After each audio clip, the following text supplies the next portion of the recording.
Alright. Hello everyone. Welcome back to Rain World. So this is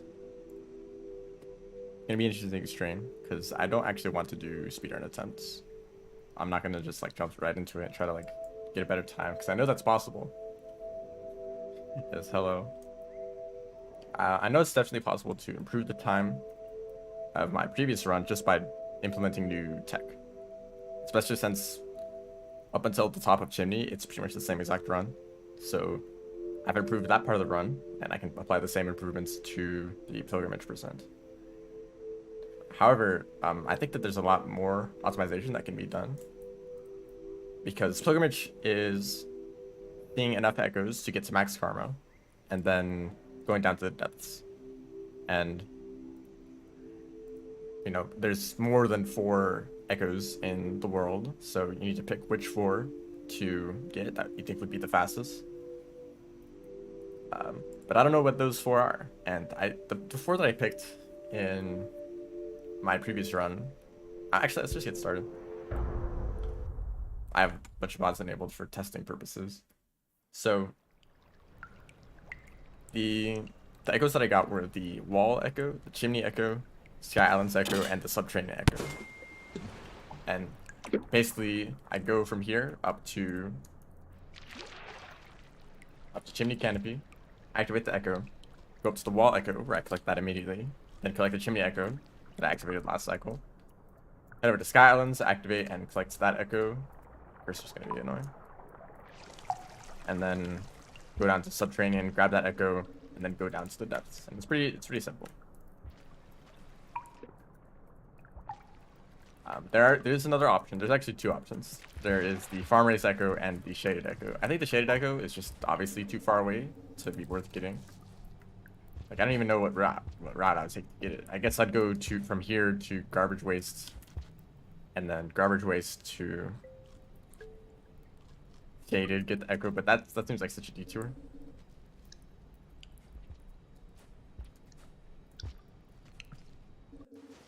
I guess I'll have the karma cache at the start here. So basically what I want to do for testing is just to go to each of the echoes and try to figure out what I would do in a route. Find some sort of common area where like multiple different routes might converge. See how long it takes to get to that point with a bunch of different strategies, and then compare them, you know. See which one is the best possible option. Pilgrimage percent, yes. Also welcome to the stream. So do I have this open? I don't. So I have this damn. I have this split right here. Just for like timing stuff. Oh wow, look at that gold split. I don't think I need it right now. I'll use that for comparing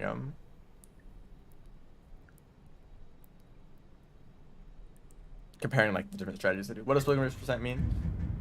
I don't know how familiar we are with the game. I don't know if I can give any spoilers. I assume that if you're watching a speedrun, you've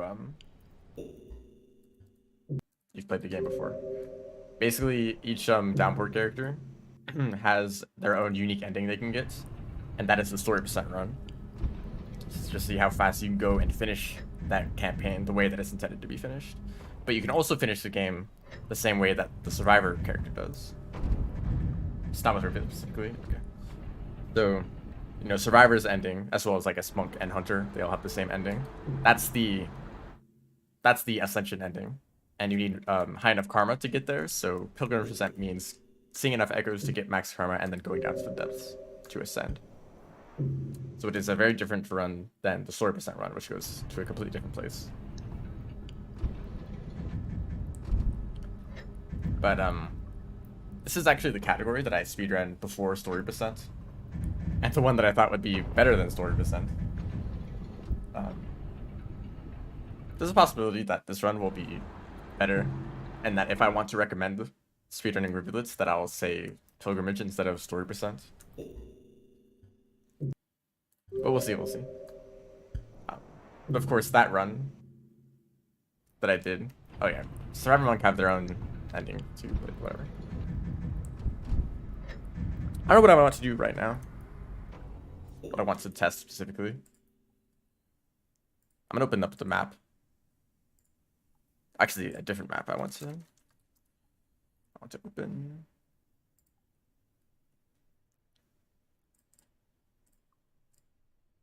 Because the Rain World wiki has really nice maps of just the entire game, whereas the interactive map only lets you see one region at a time.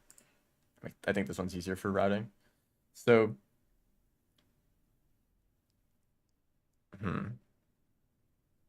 Shaded, I think Shaded is just out of the question. Because not only do you have to go through pretty much all of Garbage Waste, well, you have to get down to Garbage Waste from drainage, which actually doesn't take too long. But then you have to go all the way across get Garbage, and then all the way across Shaded, and then you just starve to get the Echo. That just seems unnecessary.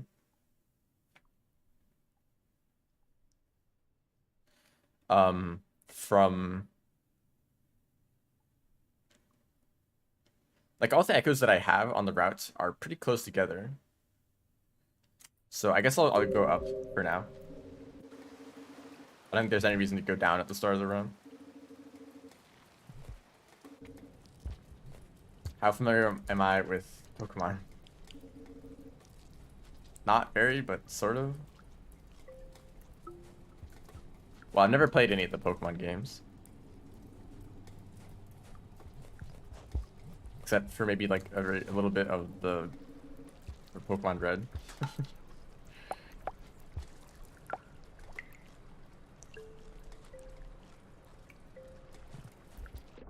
I turn storage.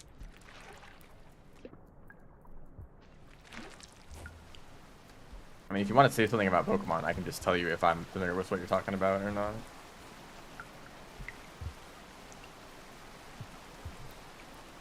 Okay, I'm bad. Okay, usually don't want to do that many wall passes. Also never played Pokemon, you can probably name every single one. I definitely can't do that. Maybe like Gen 1. I think everyone can do that. Definitely not an exaggeration. So, okay, the main echo that's interesting is the Farm Raise echo. Because we already go to Farm Raise in the run. The real question is, can you get down to the echo fast enough to make it worth getting that instead of some other echo? And the only other echo that you would really want to replace is the wall echo. The thing is that the wall echo actually kind of takes less time to get because it's already active, right? Same with the subterranean echo. The subterranean echo is like pretty much right there, so that's definitely not going to leave.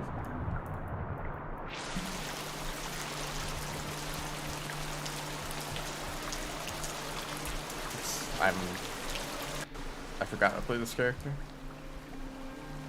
So, oh, hello. Welcome to the stream. Did I do the point? Guess why not? Just kidding.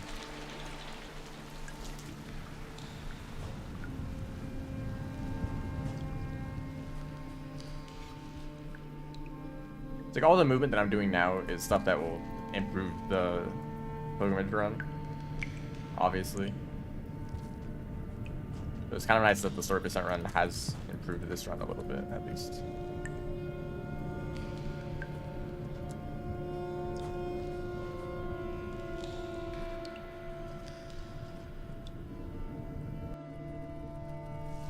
Okay, there's another question that I have about this run that I don't know the answer to, but also I can probably determine the answer to myself.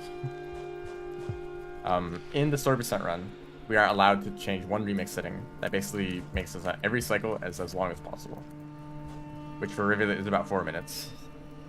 So 4 minutes already isn't a lot of time to move long distances.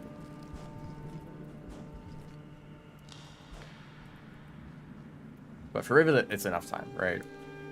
But without this remix setting, it can go down to like 2.5 minutes, which is just like very difficult to do anything with. It's not impossible. Sometimes you can get from like one shelter to the next. But in speedrun, you don't want to like sometimes go a slower route. You want to always try to go the fastest possible way. And if because of the random cycles, you aren't able to do that, then it makes a big impact on the run. So in the 4% run, we're allowed to have that remix setting on. Mostly because the one person that ran this category for a long time is also one of the moderators for like random speedrunning in general. So they just decided that it would be annoying to have random cycles, and so they changed the setting themselves, which they could do.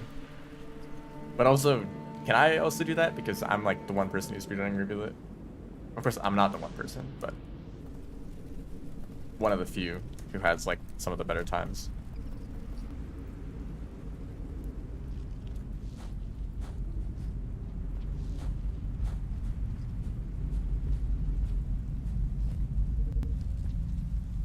Actually, I guess this is something worth testing. This is the shelter that I usually stay in. And that's probably a good shelter. It's closer to Sky Islands.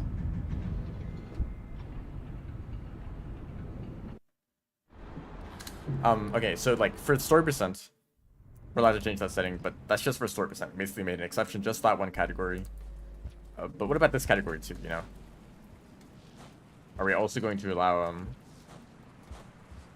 changing that in pilgrimage percent? Because it still makes a big difference. Getting to that shelter is pretty much just as difficult as getting to the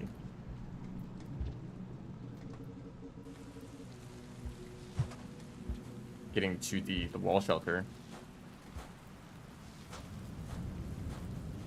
So given random cycle lengths, that would be very difficult. I think it's about a 50% chance, if you are as fast as possible, that you can make it to the shelter.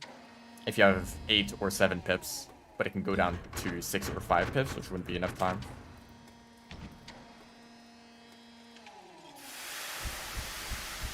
Wow. The chat was not moving, and I missed like 20 messages.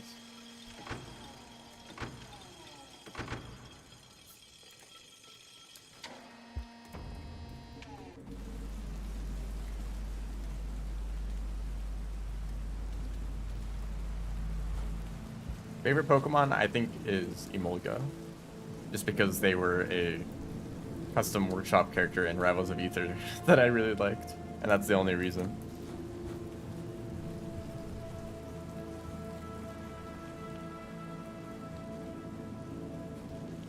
I think that's their name, right? Yeah, that's the right one.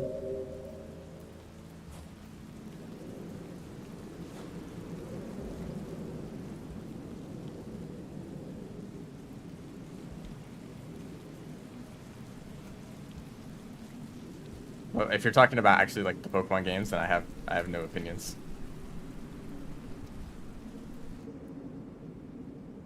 Other than, I guess, just their design. This is the slower way, I think. I'm just gonna go down to test this. So you can also do that. Pull hop there, go into this pipe. I think that's faster. I mean, I think I did do testing on the wall, but I've gotten better, so maybe I need to do testings again in case anything has changed. You can make it all the way to this pole with 2 throw boosts, but it's difficult.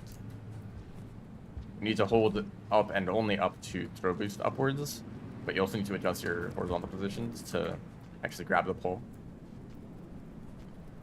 So it's a bit difficult.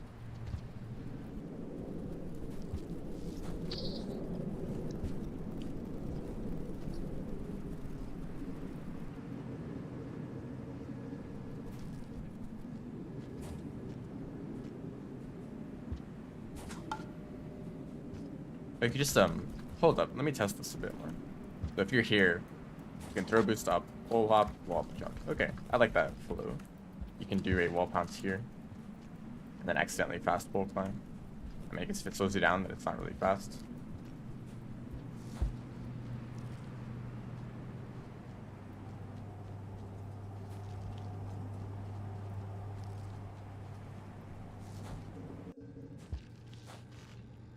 Can you do this? Can do that. Is that easy to set up consistently? Or can you do this? Okay, I like that. You can also do this. This was the first wall pounce that I implemented in a speedrun. Can you do one here? Oh, that was awkward. You can't. That's actually really smooth. So you line up perfectly with that ledge right there. Can you do... Hold up. This is a weird wall pounce. It kind of just seems awkward.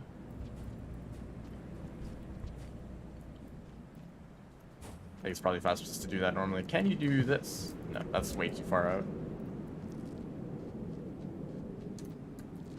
Okay, there's some movement here that I haven't quite decided on. So you can do wall pounces in like 20 different places. You can do those 2 wall pounces, and then this one. You can go down here, do wall pounce here, climb up, do a wall pounce here, or maybe you should climb up to the higher one and do wall pounce from here. It's like 10 different options. There's also the wild card, which might not even be possible right here. Whoops. No, that's unrealistic. But there's a way you can like whiplash to climb walls infinitely. Well, not infinitely, but you can probably make it up this room.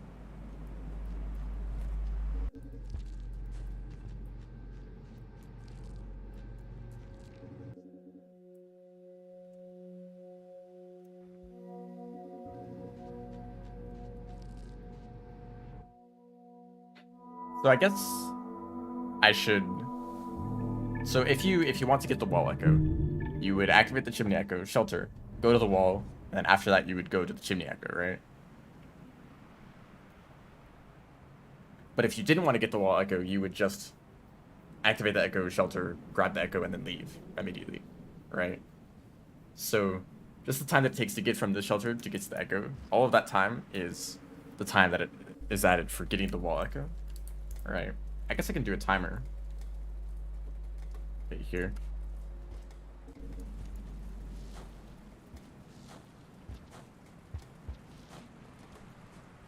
And it doesn't matter if my movement is perfect. I just want to get a rough idea of how long this takes. That's fun, though.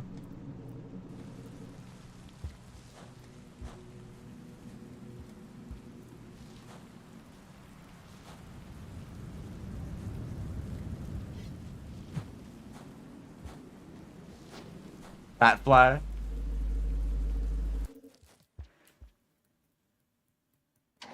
Hello. Welcome to the stream. I am doing testing for the token percent.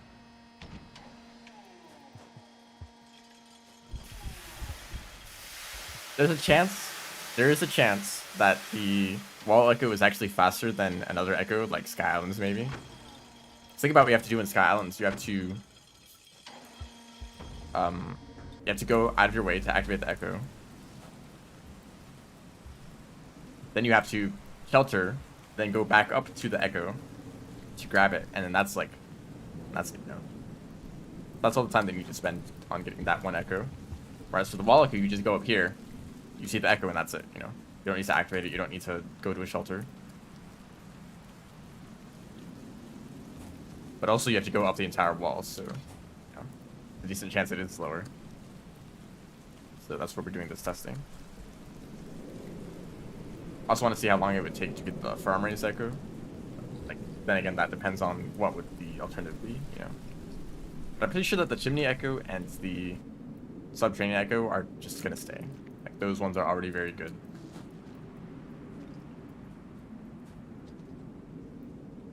And it doesn't seem like there'd be a good reason to replace those echoes.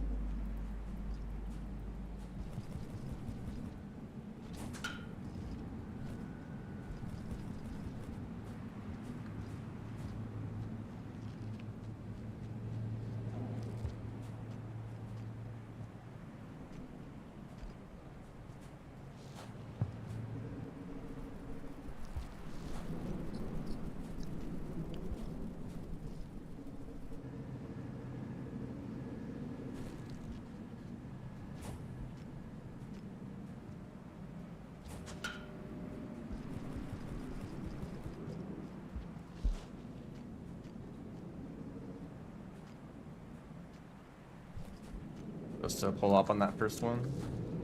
Off a second.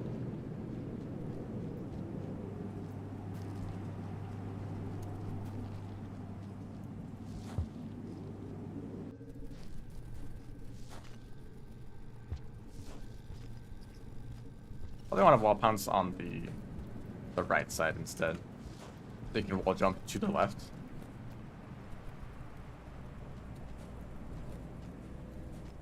Keyboard versus controller for Rain World. I've actually been playing on controller recently. Not right now. I'm using keyboard right now. But I've been doing casual playthroughs with a controller just to kind of get a feel for it. Maybe these two wall bounces are the best. So you don't really need to fall.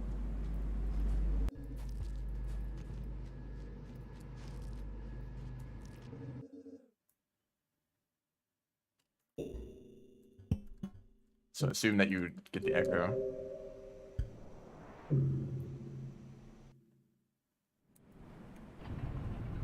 Okay. So almost 4 minutes, which is quite a long time for an echo. So playing a keyboard, but it's difficult for artificial to switch to controller. I'm curious, on controller, can you do explosive jumps in any direction? Or can you still only do them in 8 directions? Plus some parrying. Or I guess 7 directions plus parrying.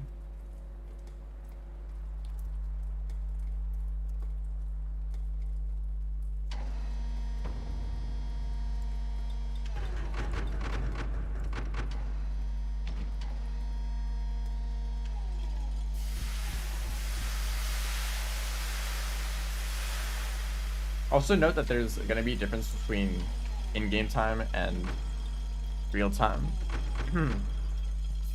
It took 3 minutes and 48 seconds to it's the wall echo, but the time that it would take to send you back,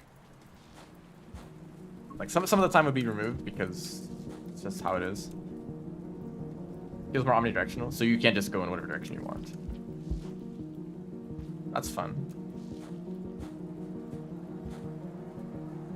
There's a extended slide I think I want to do here. But you don't want to go too far. You kind of need to thread the needle there. Thread the rivulet. So there's a reason that there's a specific route that I take here, and surely this is the best route if I had to test it.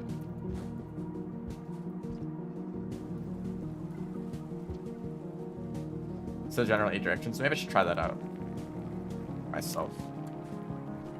It'd be funny if Rivulet or Artificer was just objectively better on a controller. This is a really weird wall bounce I'm gonna try out. I might not even be able to make it. It's not proccing. No, don't bother with that.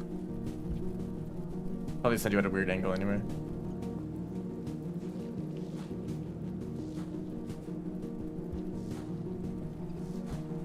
But for controller, I've found that some movement tech is pretty chill. And some movement tech is significantly more difficult. Okay, just go into the pipe. Wait, hold on, this is the wrong way. This is the wrong way. So I remember specifically I went down from the previous room.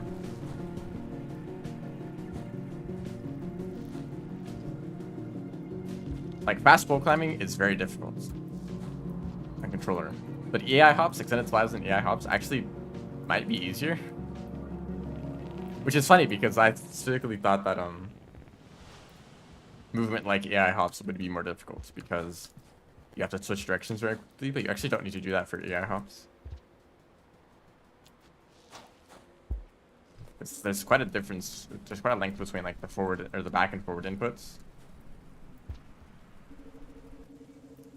So I've actually been pretty good at doing AI hops on controller.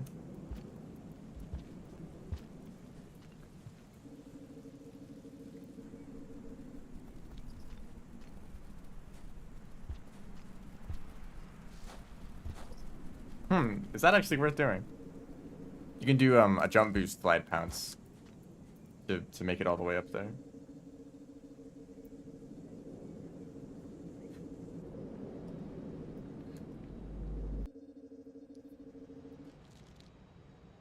To get inside the slide. Oh, food.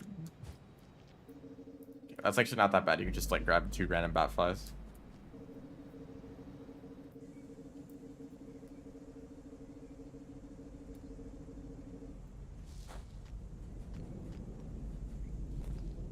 if the Batflies are still here, because they're not scared of the rain.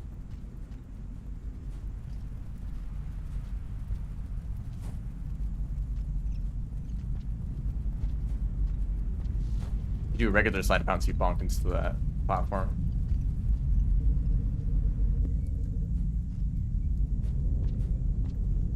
Extended slides as Rivulet is one of the fastest movement tech in the game.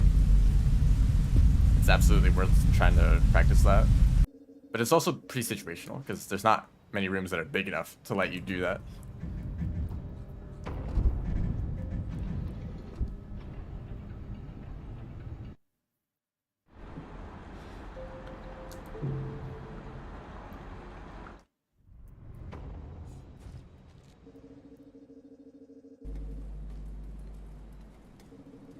So here's what might be the kind of slow part of the Sky Islands Echo. After activating it, you have to go back up. Because I think this is the closest shelter. Or if anything, it's the shelter that you have to... that's closest to the next area you want to go anyway. So the moment you get this Echo, you just keep going down into Farm Raise. Can you do this? Why not? I don't really see anywhere else you can wall pounce. But I just need to remember that that tech exists. Can you do... no. Don't bother with that.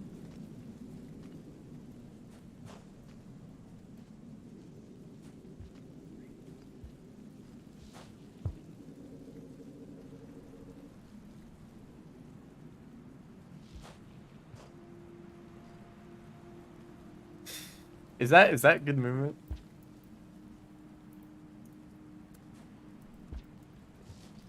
Oops, hold up.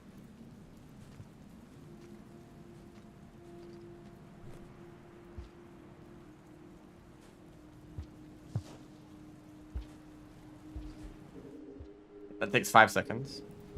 I don't know why I'm testing this out.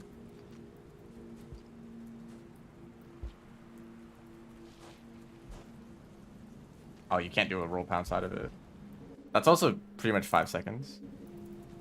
Maybe if I did it better.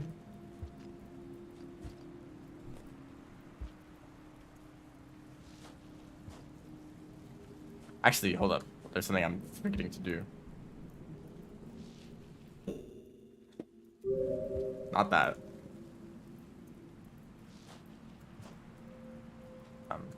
It's not working. Okay, there's a risk to doing this. I'm trying to press up after the whiplash or the wall pounce.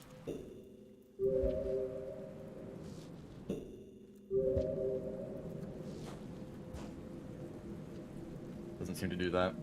Dev tools active in speedruns. There's a category for that. That is like very fast. You just warp to every room. Extended slide here would be worth it. Not that though. Don't do that. I was watching someone play Rain World recently, and it was their first time playing Downpour, but not their first time playing Rain World.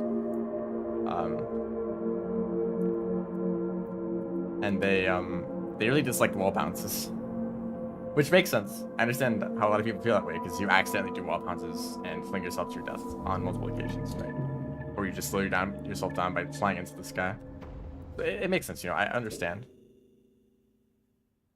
But also, wall bounces are sick once you learn how to use them. But also, they were playing Saint specifically. Saint and Artificer, I think, are characters where wall bounces are just bad. It's really hard to find a use for them when they already have such good other options for movement. So what I'm going to do... okay, now I need to go to the other map because this one has the room names labeled. Sky Islands.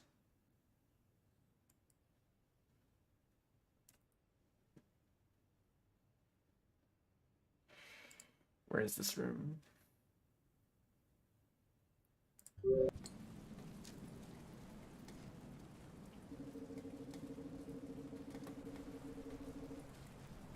Okay, let's start here.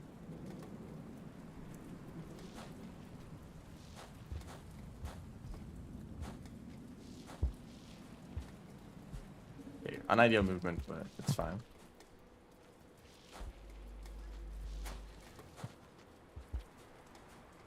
Actually, very unideal movement. I'm restarting that. Did I say I was gonna start from this room?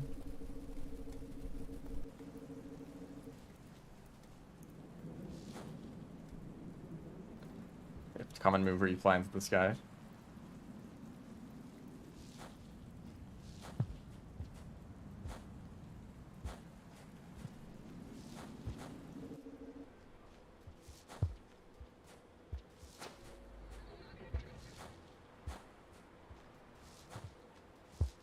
So first, I'm just gonna go.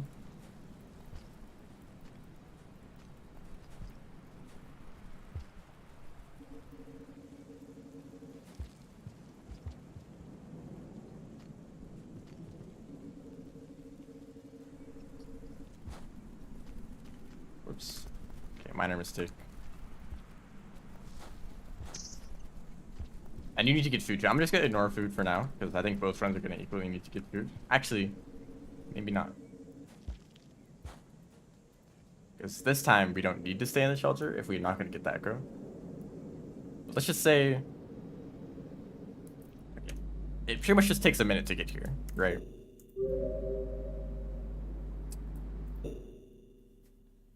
Creative mode movement tech. Oh, what was that? When you have dev tools on, you can make yourself fly around. But the key that lets you do this is the same key that I have bound to do fast rolls. You can see on the bottom left, that key that is lighting up. It's the same key that does this. So sometimes I accidentally fly around. It's a weird thing to say. Sometimes I just accidentally take flight, you know? Hate when that happens. Hello. Welcome to the stream. So I guess I should also test out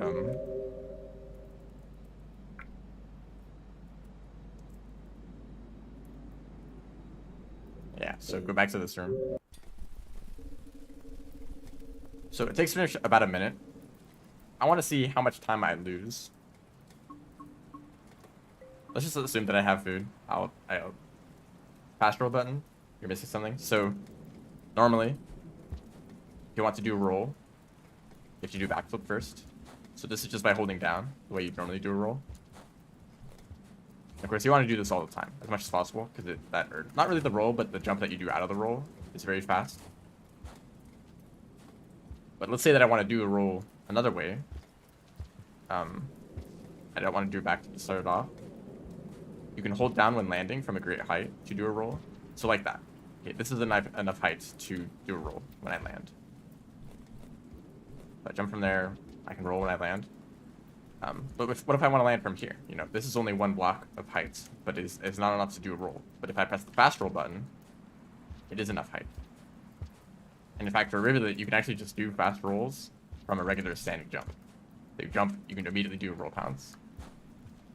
Whereas for using the normal roll button, aka holding down, you can't do that. And so this button that I have to do fast rolls, also they're called fast rolls because you literally just roll faster.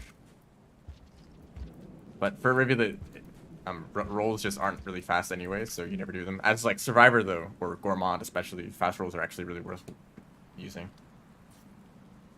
But I have a mod enabled that lets me do fast rolls that has this button, and it's actually allowed for speedruns. Even though very few mods are allowed for speedruns, but this is because fast rolls are something that you can do on controllers. So if you use the analog stick, you can hold it at a specific angle to do fast rolls. So basically, instead of holding like diagonally down, you hold forward and then very slightly down. And it lets you do a different type of roll. And it's basically exactly the same as this. But that would give controllers an advantage. And so keyword players would just not be able to do this tech. So we're allowing the use of this mod. Also, before we had the mod, we just used a virtual controller. Well, I didn't use it. But some people used a virtual controller to just add the fast roll button, and that was also allowed.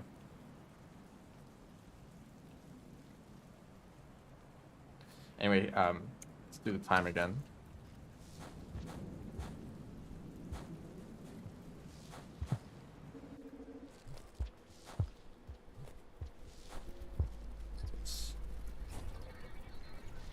So I want to go up here this time to activate the echo.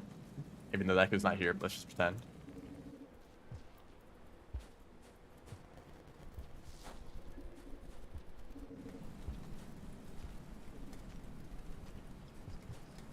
Minor time loss. Actually, you could probably do a wall pounce there. I'll try that out later.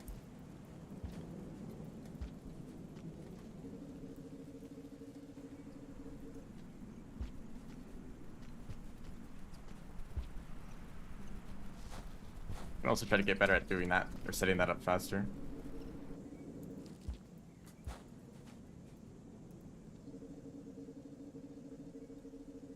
Pretty much just force you to use the controller. You can also technically swim faster with the controller, so it might be objectively better to use the controller, but some movement is just more difficult and some people just don't like it. Like, I definitely still prefer using keyboard over a controller.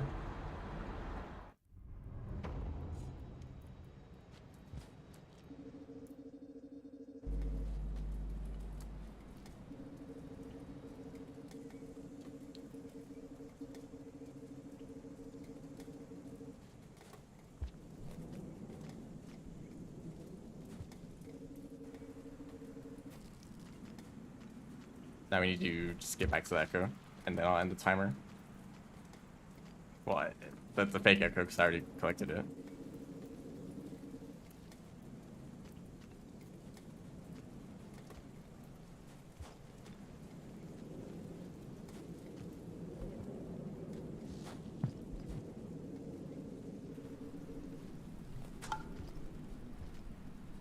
Got to do anything in this room. But both of those strategies are kind of difficult. Wall pass.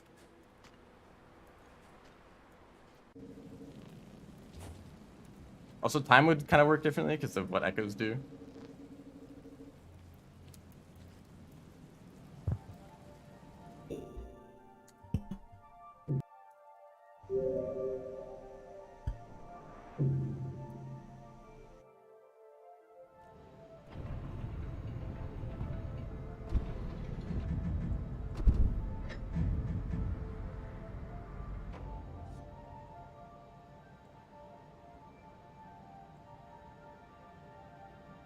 So, okay. Getting the echo adds about 1 minute and 40 seconds. Probably less if I optimize that movement more. But that's still pretty fast. That's faster than the wall echo by about 2 minutes.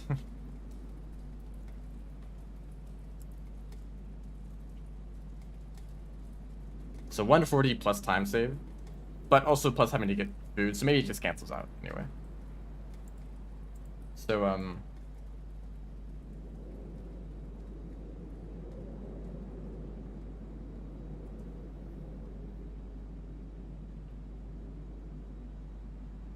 also, I have no idea what you guys are talking about on YouTube.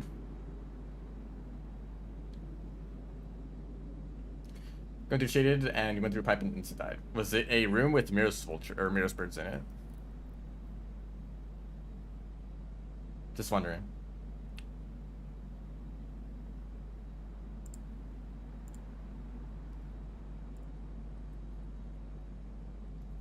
What do I want to do now? I guess some farm raise. I'll test out the farm raise I could. I feel like there's no way that it's faster than 3 minutes. Unless I can find a really efficient way to go down. There might be a really fast way. No mirror spurs, closed room. Huh. Because I have entered rooms with mirror spurs and died instantly. At the end of a Saint speedrun.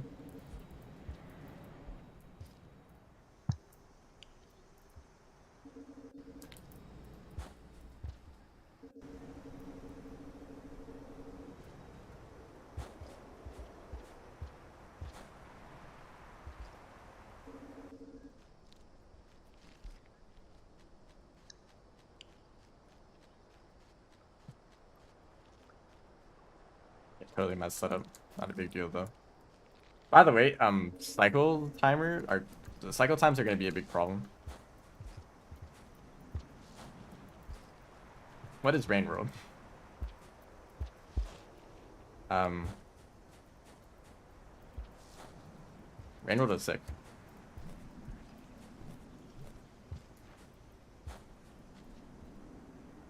It is it's the kind of game that is worth playing with no spoilers. Because a lot of the experience is discovery. You can kind of think of it as I like to think of it as an ecosystem simulator. You are basically this slowcat. Well, you aren't this slowcat. This slowcat is very fast. But like the survivor slowcat is basically a little rodent at the bottom of the food chain. And everything wants to eat you. And so it basically replicates the experience of trying to survive when you are very weak and surrounded by predators and such. And it makes it an incredibly unique experience because I think that it kind of has this realistic feel to it that no other game is able to replicate.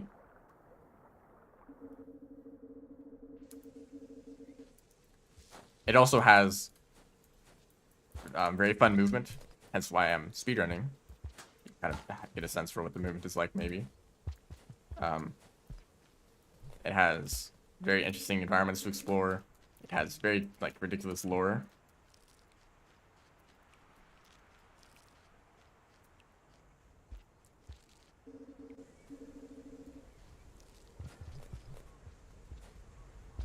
But it is also a very difficult game. A lot of people try out the game because of recommendations like what I just gave, but also they give up eventually because it is challenging. Being a rat at the bottom of the food chain means that you get eaten and killed by other creatures very easily if you are not used to how the world works.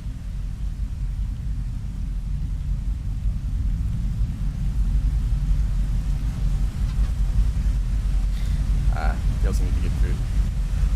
It also rains. This is why it's called Rain World.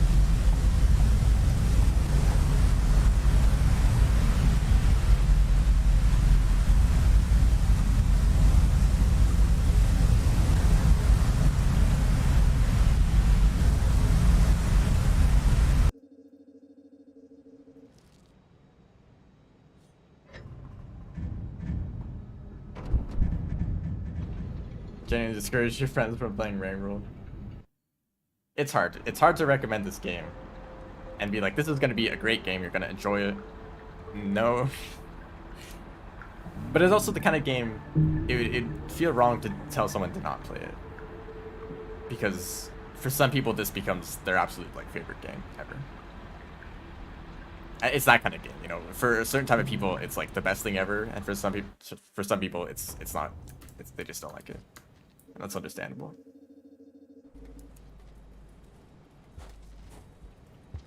So right here, I guess I should test. Okay, first of all, before I do any timing, I'm gonna test if it's even possible to get down to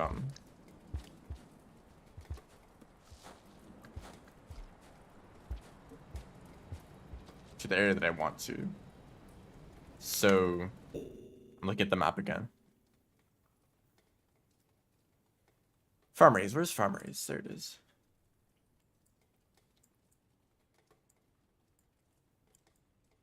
I can go that way.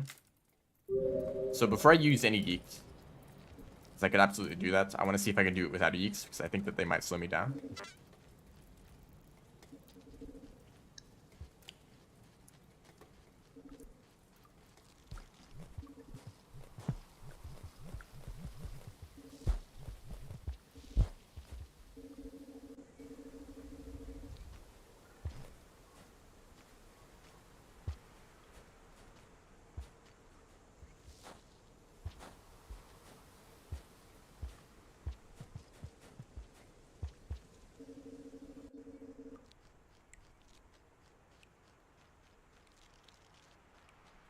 Misreading the geometry here. This room sucks when it's filled with spiders.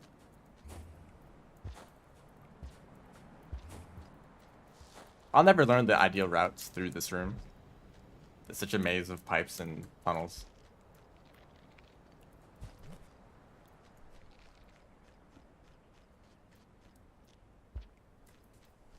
the progress that you make in Rain World is your knowledge of the game. When you eventually get to the point where you understand the world and interactions with creatures and your movements, then you get to really start making progress. So, okay, this is a stupid idea, but I kind of just want to see if I can just make this. Okay, there's some testing I can do. So I definitely did that wrong. I'm in farmers. 5. Oh, hold up. This was the other thing that I wanted to test. Let's say I'm up here, and I do this. You know what I'm trying to do.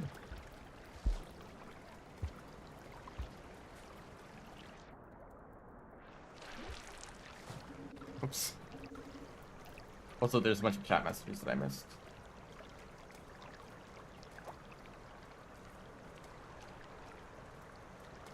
Only 13% of people get to 1/3 of the game. 10% of these finish it. So, you know, the start of the game is the hardest part. Just getting used to it, because it kind of goes against all, like, typical video game conventions. Everything that you expect to be a thing in a normal video game is Rain World just throws out the window.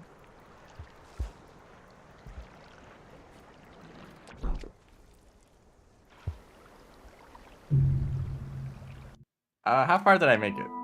I made it kind of far. That's like the last main patch of Wormgrass. But also, I don't know if I died to fall damage or to the Wormgrass. Any other game just seems boring.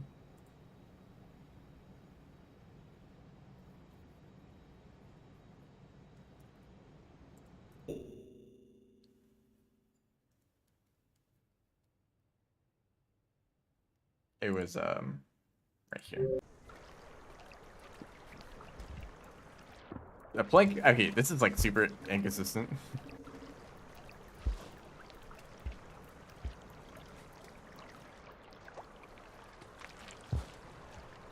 Unless you practice it.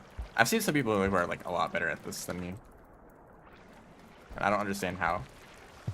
My strategy is basically just to spam jump and hope it works.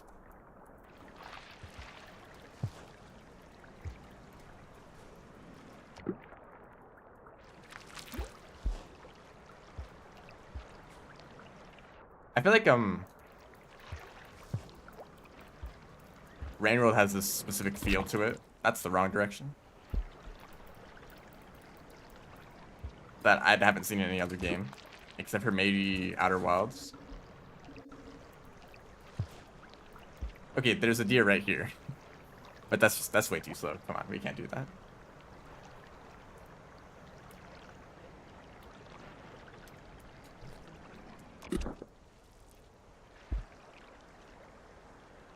There's no way this would be consistent enough to actually do in a speedrun.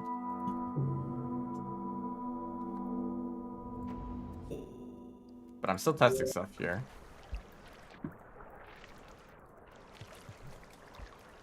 Let's say I do this.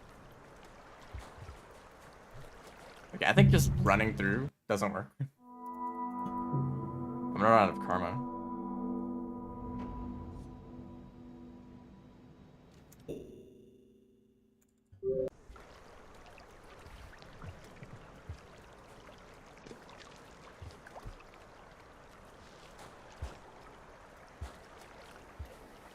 Okay.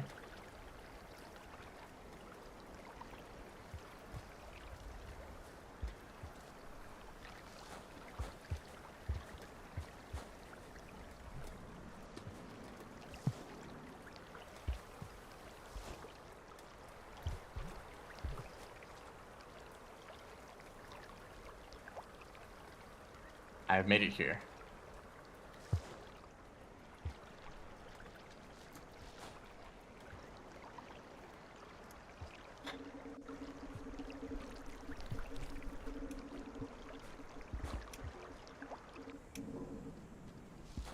Have fun with that.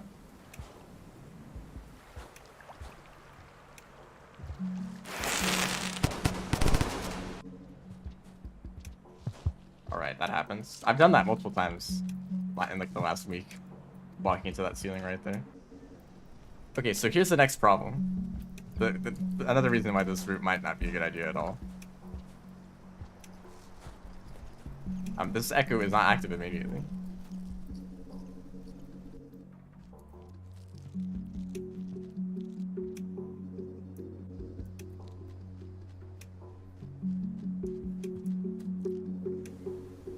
Three waves for Ring Ruler. Speedrun, custom campaigns, or slug cats for mods.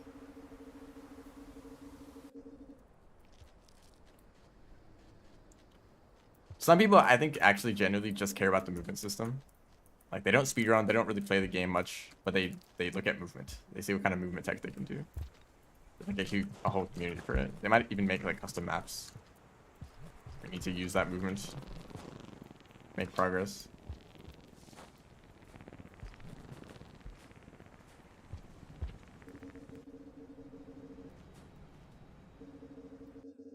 Okay, you know what? Let's time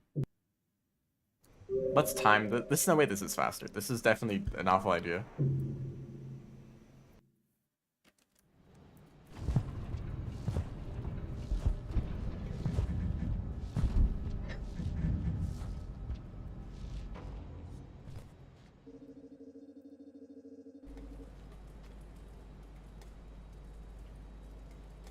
Okay, I'm definitely gonna make some mistakes too. Also, there's geeks. There's these geeks right here, and maybe I should just use the geeks.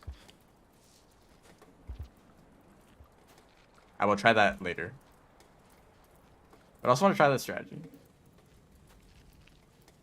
Okay, I already feel like it's gonna be slower. Just because of these rooms.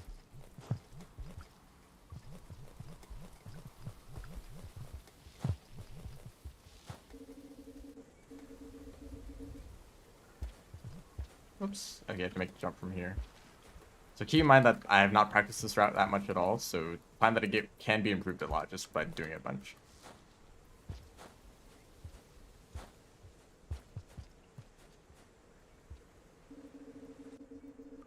Slug pups fall into the torture category. Yeah, a little bit.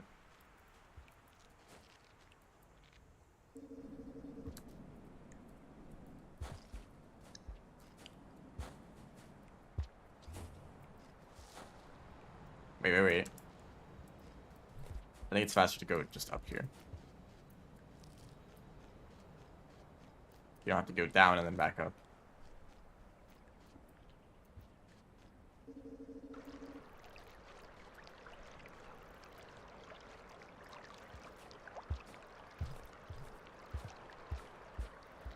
Sure, there's better movement in this room too. Okay, this is where I forget how to do this room and die.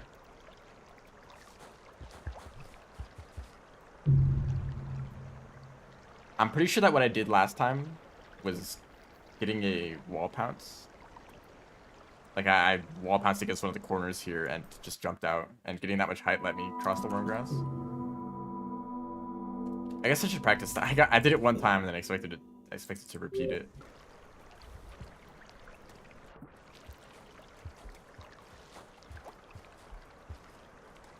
Just die very fast.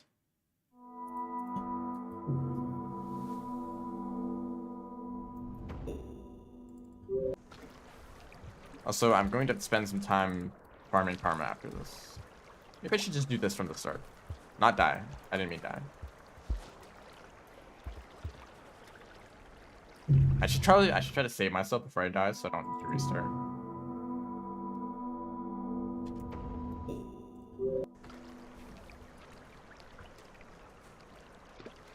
Fun fact, red worm grass kills you. Let's do this.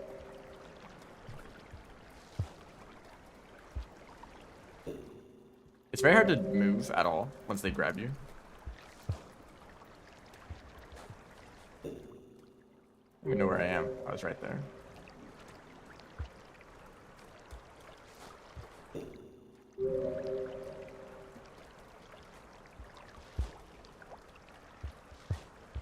Ooh, hold up. Also hold up for another reason. All the deaths here. Oops. Don't do that.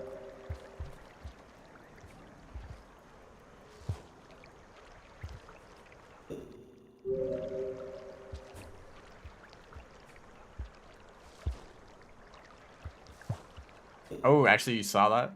I wall pounced, but immediately got grabbed by the worm grass anyway. So I think unless you literally wall pounce like immediately, which I can try. I guess if I did it last time, first try. Like I almost hit this ledge right here.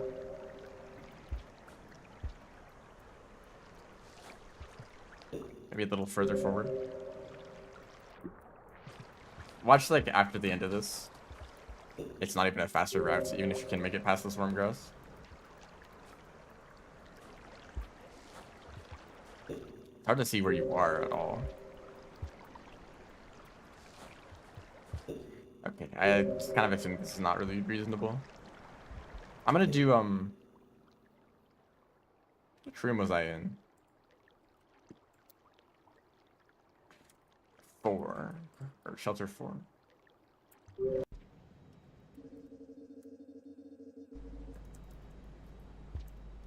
I'm just gonna like warp myself past the worm grass to see like in super ideal conditions does it even have a chance of being faster. Don't forget to feed your worm grass. They are plenty fed.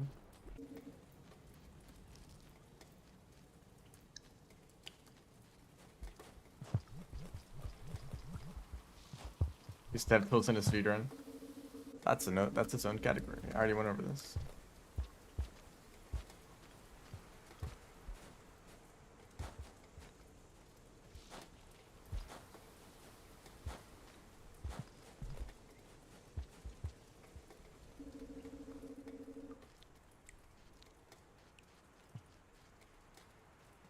I think that like having a single slug pup is really not a big problem. You just keep them on your back and that's it. Like, you need to find a little bit more food than normal. And like not accidentally throw them into lizards. And other than that, they're not too bad, I don't think. If you have to carry 2 slug pups, it's a whole different problem. I'm sure that with enough practice, you can like get efficient at feeding them quickly.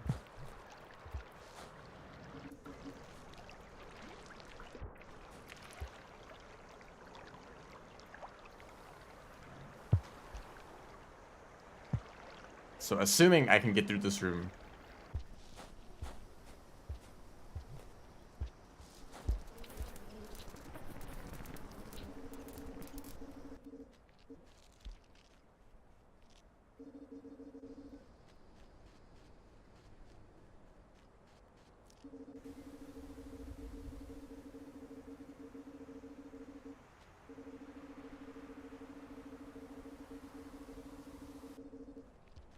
Oh, I don't even have enough karma for it to activate. That's fine.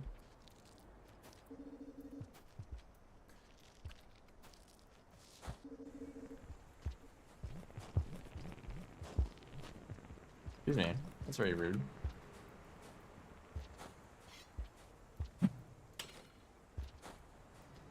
Okay, I'm pretty sure that this is just not faster.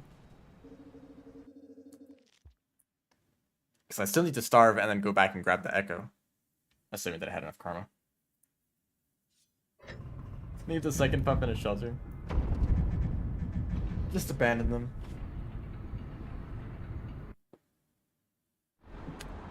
You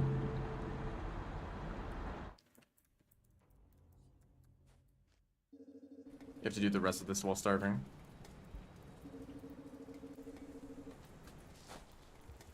Rivulet is still very fast. Just kidding.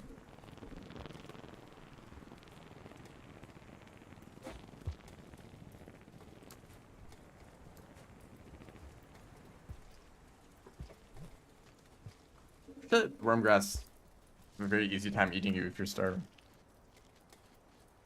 Okay, I think this is slower. Because this was already... I haven't made it to the echo yet. I had to skip the wormgrass room. And this is slower than the wall echo. So now you would get the echo, fall the wormgrass, and you die. Which it doesn't matter if I die.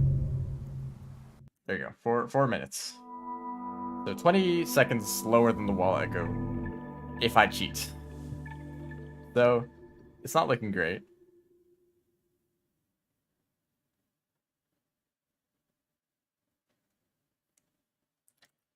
There may be a different way to get to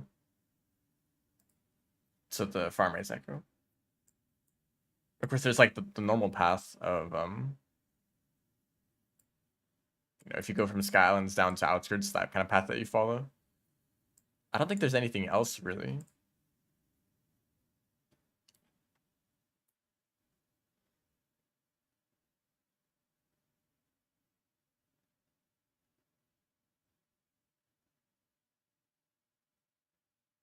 If I wanted to go that way, I'd pretty much have to start from the top of Farm Arrays.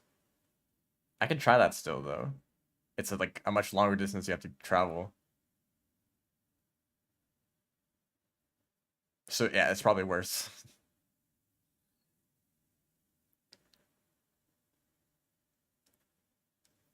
I guess I might as well test it anyway.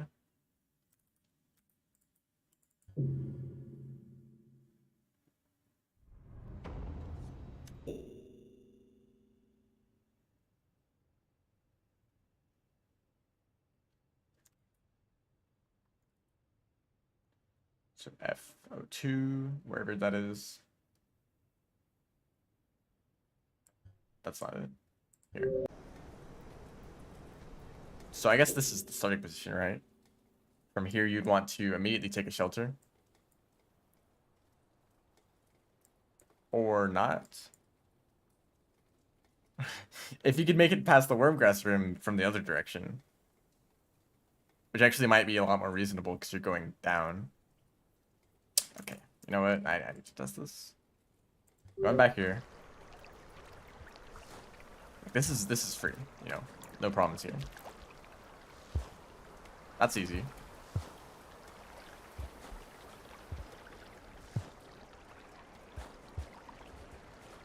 That's close.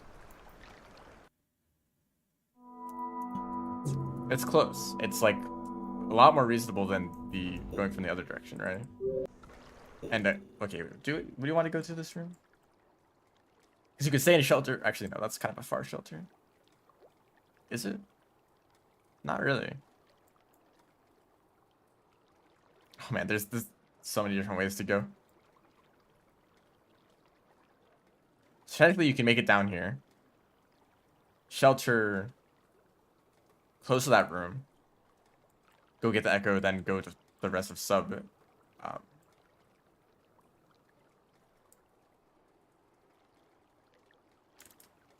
Okay, well, another thing I need to test. In this room. Can I make it up there? Not with that. Okay. So it's possible to make it up there fairly easily. Let me try this again.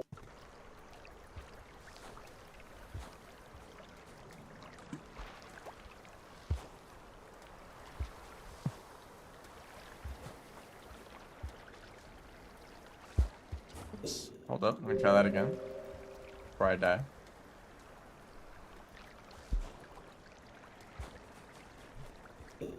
I assume that I can't just jump. I can't just spam jump and make my way over there. Ideally, you would like grab onto a deer and then jump across on them. That's incredibly RNG. Do you want to get out of here?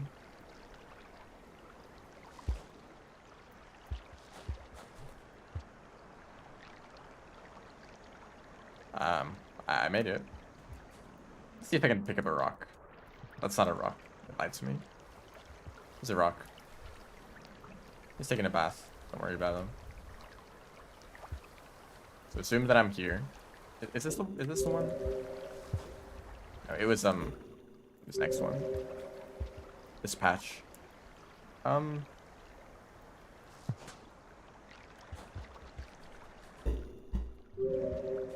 Okay, it's like maybe a little bit random, but also maybe a little bit skill issue. It's a lot easier than going the other way.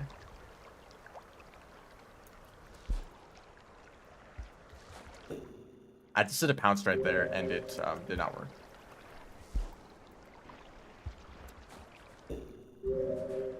I just kind of ran through, and that seemed to not kill me.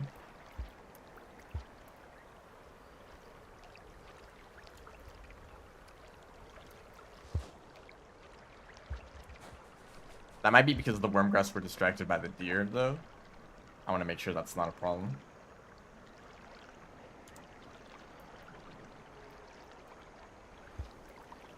So just wait for them to look the other direction. Okay. Like, that worked. In fact, actually, the wormgrass let you do another roll pounce because they drag you down.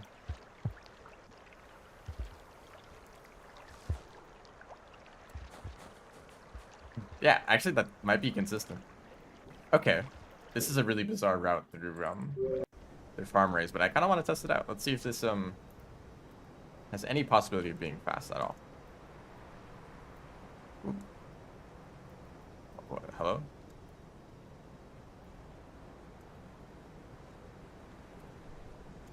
Okay. So from here, just making sure that I know which way to go.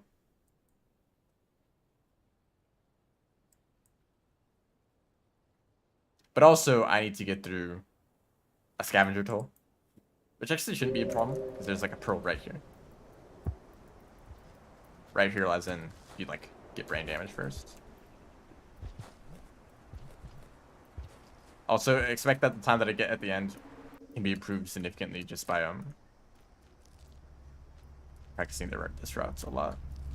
My first try is not going to be the fastest, not even close. But also, when I do runs like this, it's an opportunity to see if,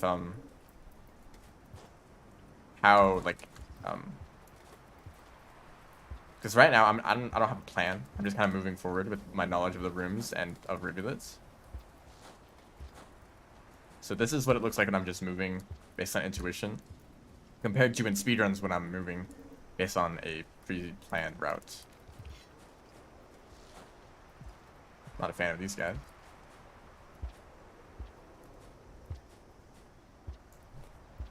So pretend there's scavengers here. I give them the pearl and I run through. Really, that would be an easy process and not annoying. To focus for a little bit.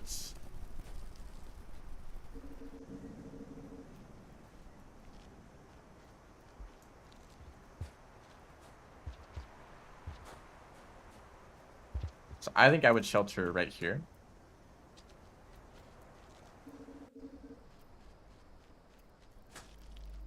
And you would, eat the centipedes, I think. But let's just ignore them for now.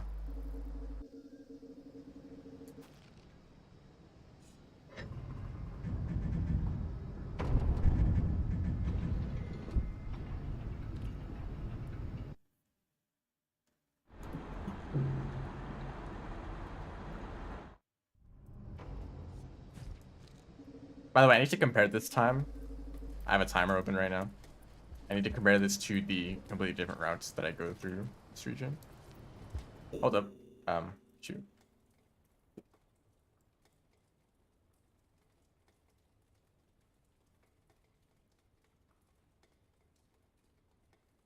Okay. Well, okay. When I got here, it was about 2 minutes. Like, exactly. So let's just assume, let's start here and then add 2 minutes at the time.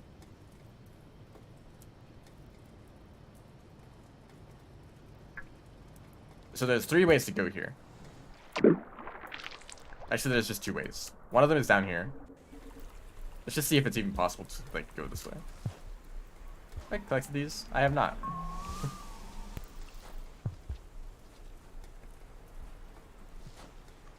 So let's assume that I try to go this way. Which, I don't know if I've ever seen this room before.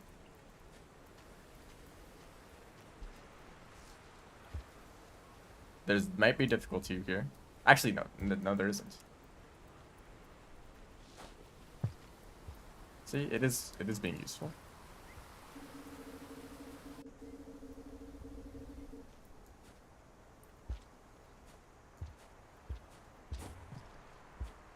How do I get up here, though?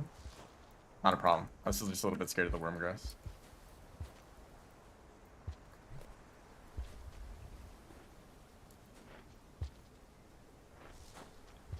Okay. You need to just immediately grab onto the pole from like here, maybe?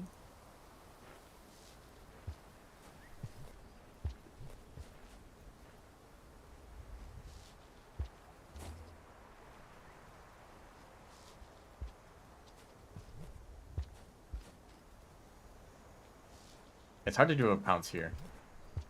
There's just not much space. Yeah, I can try. Yeah, the moment you get grabbed, you just get dragged down. I could try getting closer and then doing a backflip instead. That didn't work. Hmm.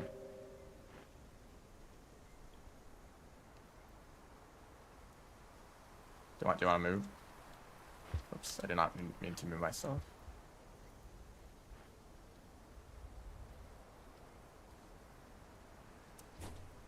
No. If you're grabbed, you get dragged down a lot. Whiplash? Don't even try.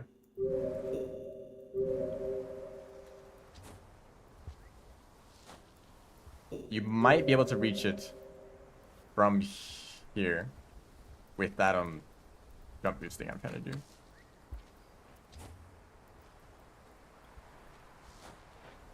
No, not even. Oh shoot, this might be the end of this path. Not like I was seriously considering this path in the first place. And also, once you get here, like, what do you do? I could try to just make it across the whole thing. Whoops, don't do that.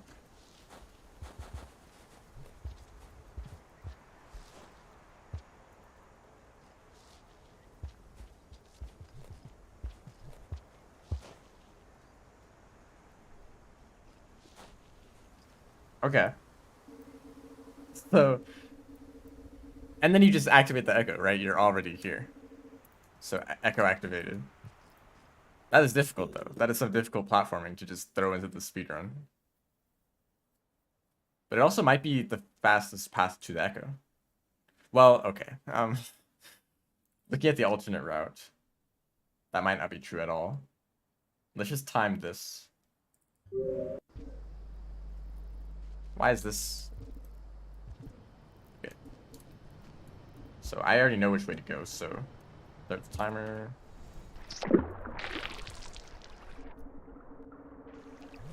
That cycle is trying to end on me.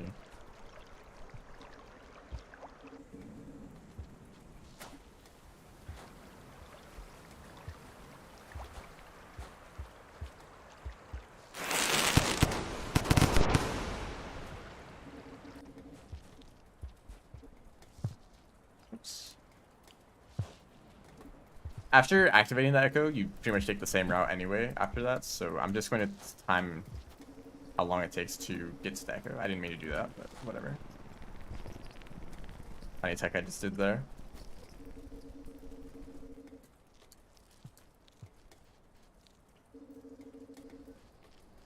Okay, maybe I should be a little concerned about how difficult this route is. If I want this to be the category that is like easy, like, hey, do you want to speedrun Rivulet? You should try the pilgrimage percent. I don't want to have like ridiculous movement tech be part of that. So that takes about a minute. And also 3 minutes from the start of farmeries, roughly. Going back to here.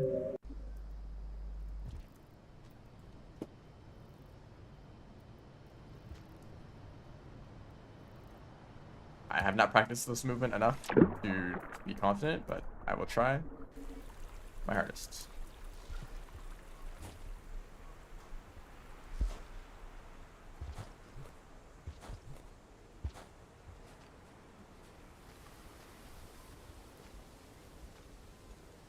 Let's get as close as possible to the wormgrass every single time. Okay, I was just testing if that was enough. You do need to do the jump boost one. Subtract a little bit from the time to account for that.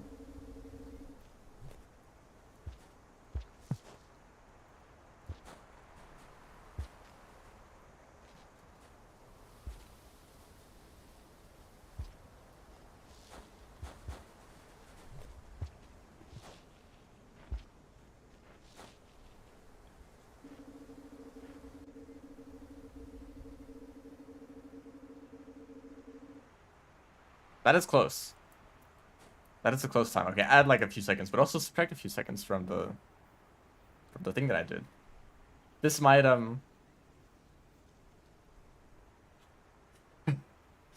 this might be faster. This might actually be faster.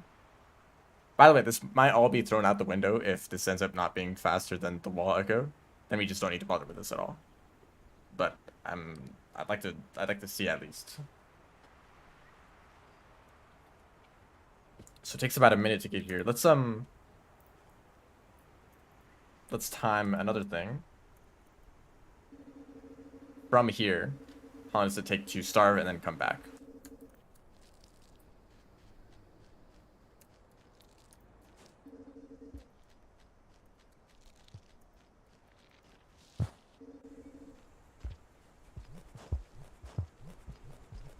This whole process might just be too slow for a speedrun.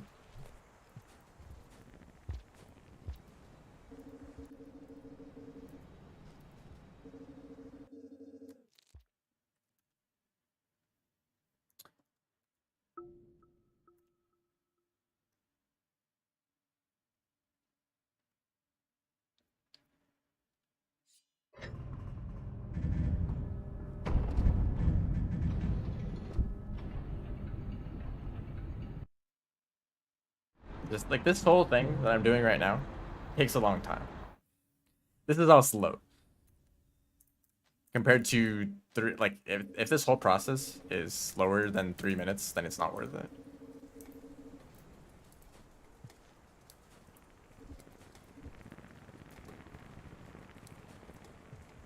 Yeah, and this also happens when you're starving.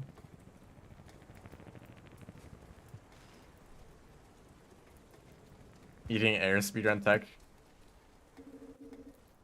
I'm also not really accounting for food that you need to eat.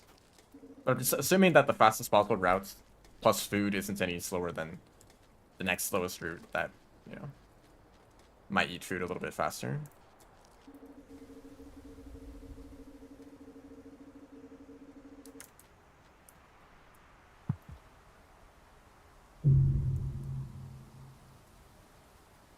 So then you get sent back here.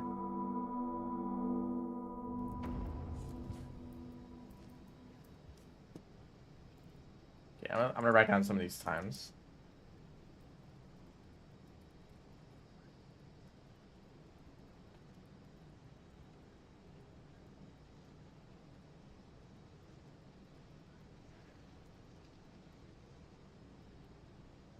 The reason that this might be faster is because I'm doing this like halfway through farmers. So whereas like the other way is to go to the end of farmers and then hold on. I should probably know where I should go first. Okay, I immediately remembered.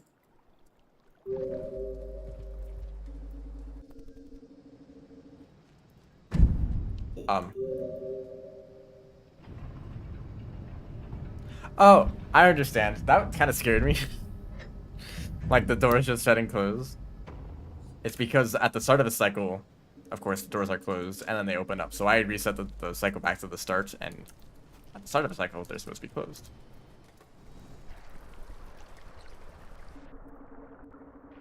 So then you go up here.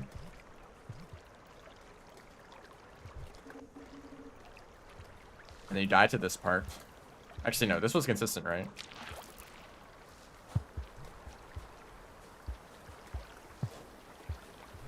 Yeah, consistent.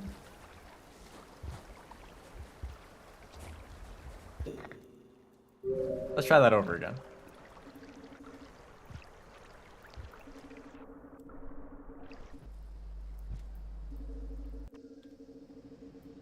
The doors close again. It's interesting that there's a sound effect for that.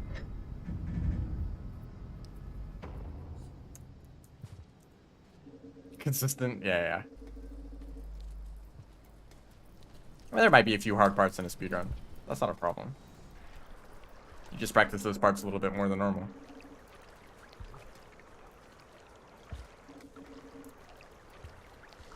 Let's...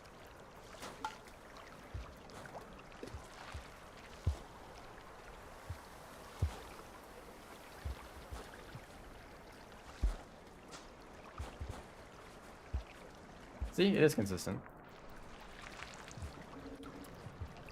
Now going up from here, I don't know the routes. I'm just gonna improvise my movement. But I've gone through these rooms several times before.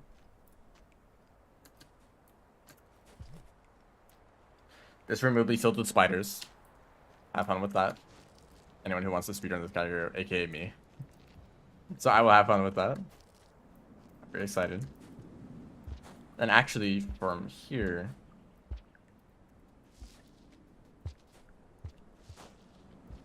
you want to go up here. This is a very unique route. Like, only this category might have this route.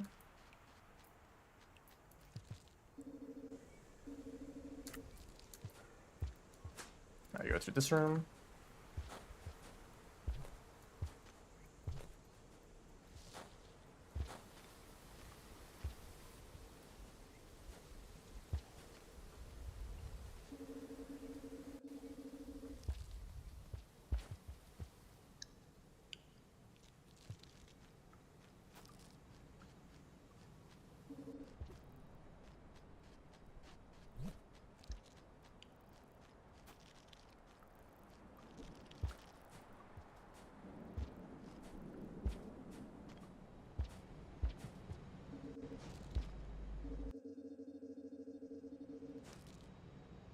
Okay.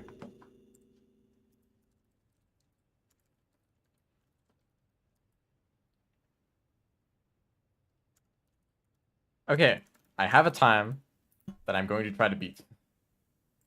If I can't beat, or if I beat this time easily, then all the routing that I just did is going out, is just throwing it away. I forget which room it is though. It was this room. Okay, so from here, I'm just gonna do what I did before in other speedruns. Ignoring the farm raised echo completely, but adding on, I guess, yeah, then I would add on 3 minutes from the time that it would take to get the wall echo instead. So, reset the time and set the clock. Wonder why there's no pearl there. Yeek any percent? What does that mean? Like doing an any percent speedrun with a yeek, or doing a speedrun to how fast I can get to a yeek?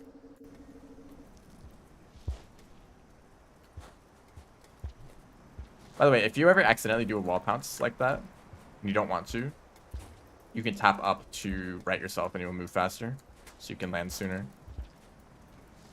This room can be super optimized if you just know where to do slide pounces and such.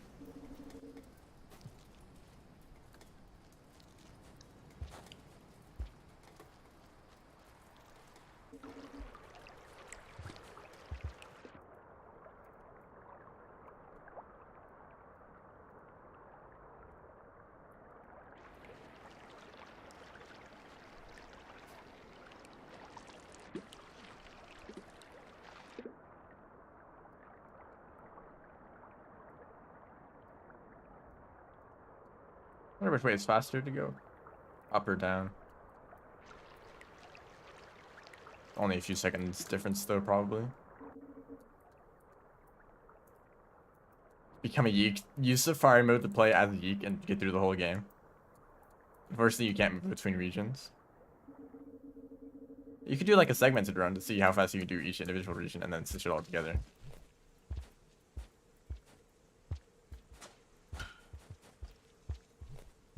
I have thought about that before. Doing speedruns as Safari mode creatures, but usually your movement is so jank it's really hard to control precisely. Slug cats actually do move quite differently compared to all other creatures.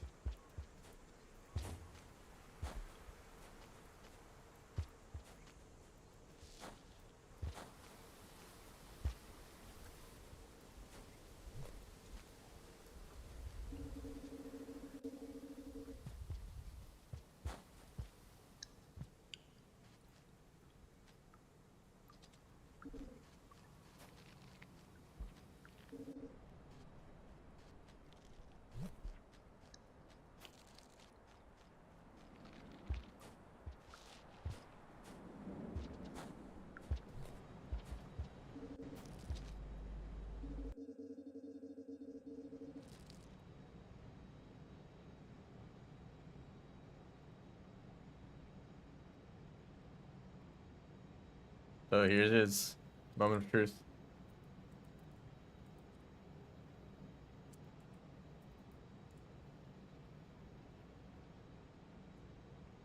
Ooh. Okay, well, it's not clear. So all of the testing that I just did as an alternative routes through Farm to get Farm Echo and to get to the shelter, that took 6 minutes and 50 seconds. What I did just now, plus the time that it took to get the wall echo, to make up for not getting the Farm Echo, that took 6 minutes and like 30 seconds, or maybe less than that. Yeah, 26 seconds from that exact test I just did. However, I've practiced this route before. I've done the speedrun several times, you know. I knew what to expect. I knew how to go through the wall very quickly, and I knew roughly how to get through this area pretty quickly. So if I really practice the alternate route, it might end up being a lot better. So maybe I should do that. Try this alternate route. Time the whole thing. I wish there was a DevTools button that let you just set your karma, or just increase it with a button press. This the only other way you can do it is with this. I want to have max karma for this next part.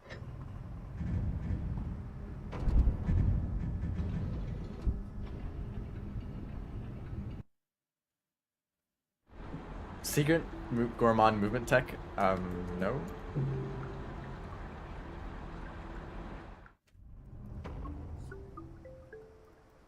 I feel like I should know about Gourmand movement tech because I literally have the world record speedrun. But I'm also like the second person to speedrun Gourmand. And the second place run is like 3 hours long. Strange thing about this game, where there's movement tech that exists outside of the speedruns. Get a much higher backflip if you're holding a scav corpse. Like a much higher like Rivulet backflip, or just like a little bit higher. Because I know that your physics are different when you're holding onto stuff. It's just kind of how this game is. Like you can do a really big roll pounce if you're holding a jetfish or an egg bug. But I don't know, I guess I haven't seen Gourmand specifically back with Scav Corpse, but also that's really inconvenient in a speedrun, so it's probably not actually useful.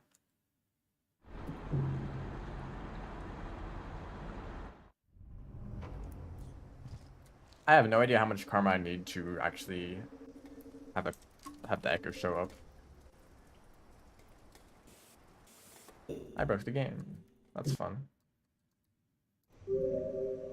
Half a Rivulet backflip. That's like a little bit better, I guess. I know that you can fly with a creature corpse. If you spam like pick up and throw, like frame perfect, you can fly.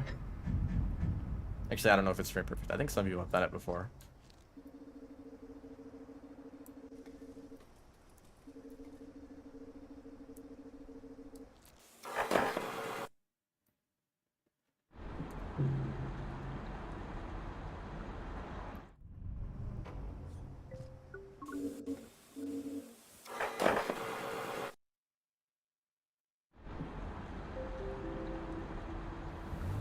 Okay, this should be enough for the echo to show up. Wow, I got a passage for Saint. There's like no creatures around, so of course I do.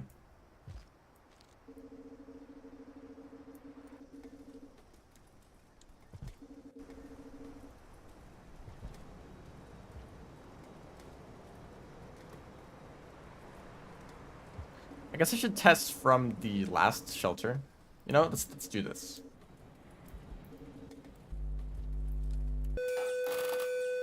Welcome back. I'm still testing out farm raise.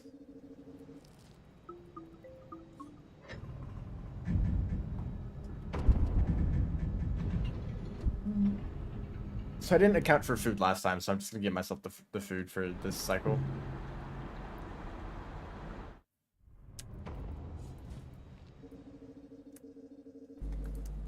I will continue to be doing exactly what you have seen already.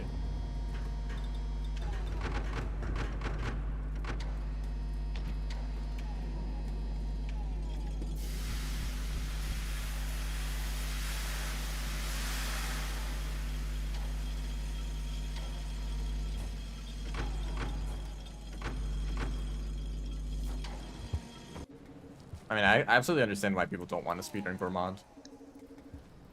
But it's not that... I don't think the movement is that bad. It's really the creatures that are a problem.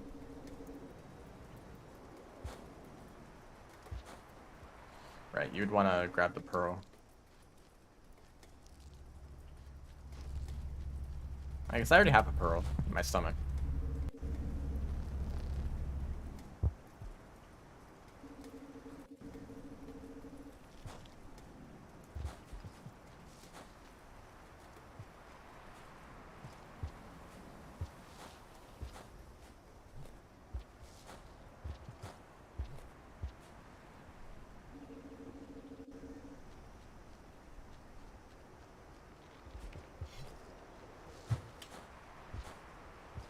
It's movement like that I can learn and try to optimize, make this run better. So assume that I do this.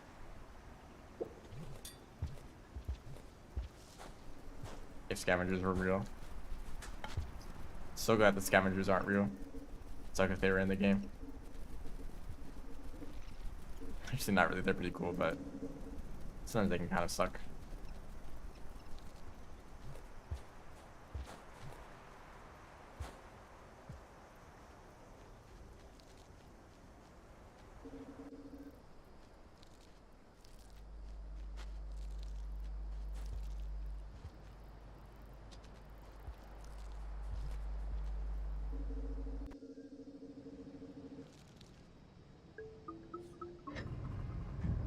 Assume that you eat bat. There were like a bunch of bat flies in one of the earlier rooms, so I don't think getting food would be that bad. Plus the centipedes in this room.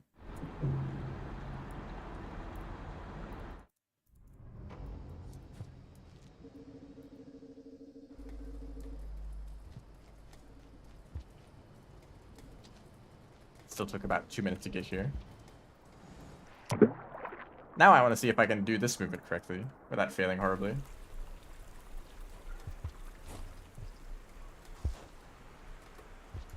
Oh, that's a pole plant. Is it a pole plant? No, it's a pole with a bat nip behind it. That deceived me. Alright, you have to do this. I'm gonna keep forgetting this every single time.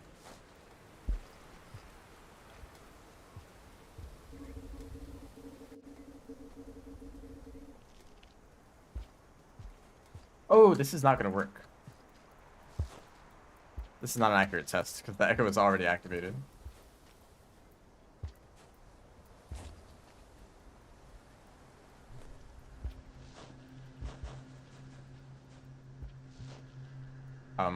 If you can do that consistently, that is time save. Have fun, quotation marks. Hello, Echo. This is cheating. I'm not supposed to have you activated yet. Doing Hunter Expedition, guess what? Blood Pup? I don't know.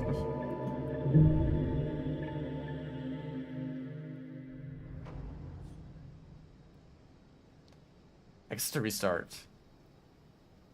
Because I still have to do the test as if the echo hasn't been activated. Say if any speed and nothing else, well... Hello? That might mean that you're not gonna stay. Okay, let's just start the timer.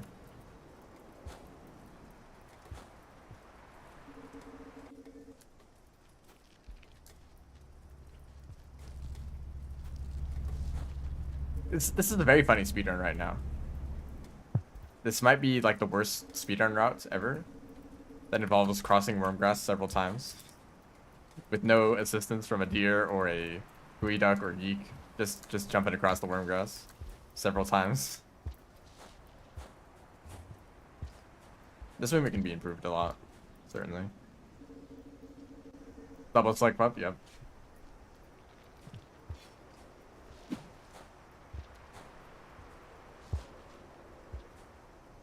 Do I still have a pearl in my stomach? I pretend I did, and then I gave it to the fake scavengers. And I didn't do that? Yeah.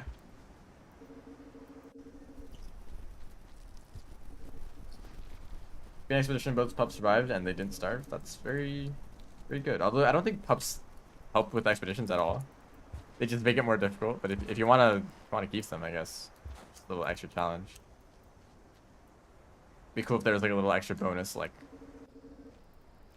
well, there could just be a bonus for slug pups. It'd have to be a few extra bonuses for random other things that you could do on the side.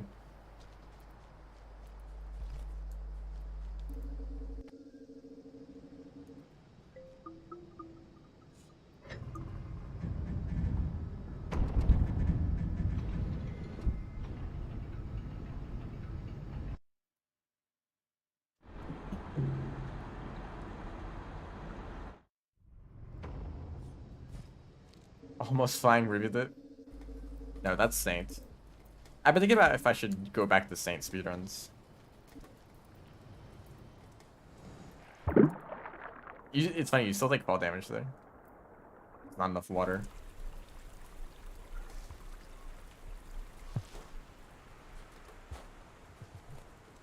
Because Saint is a very fun character in terms of movement, but a not very fun character in terms of creature spawns and RNG.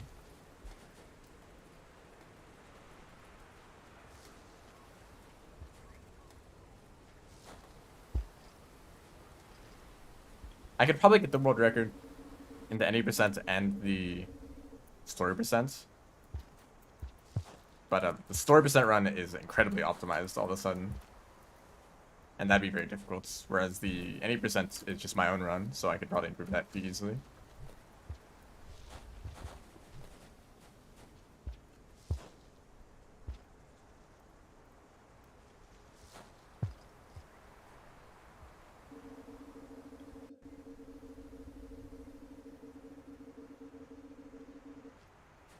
I paired was hell with them. Average like pup experience. Okay, so the problem with all echoes is that the speedrun is already pretty much all echoes, just minus submerged superstructure. And if you included that as a unique category, that means there'd be 3 categories that are pretty much exactly the same, except in one category you don't meet the iterators, and in another category you meet an extra echo. Like they're all very similar aside from that. And I don't really want to have 3 different categories for essentially the same speedrun, with only like a few small differences. Even if the small difference is going into submerged superstructure, of course. Hit to find them. The pups escaped.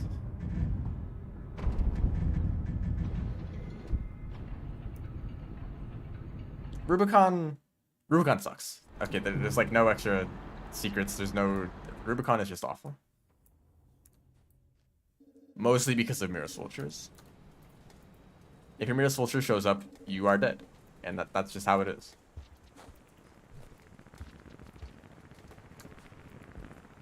Oh no. Wake up. Wake up, Rivulet. Okay, let's assume that I didn't do that. For the sake of timing.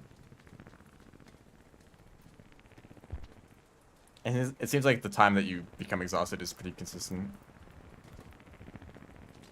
Oh, sorry, dude.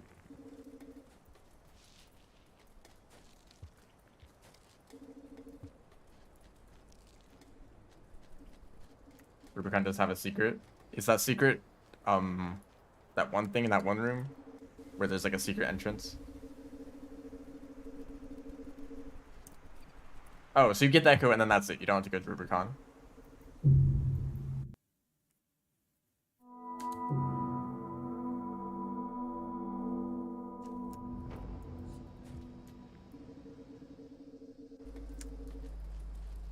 So it's basically just any percent, but instead of going to Rubicon, you go to submerged superstructure.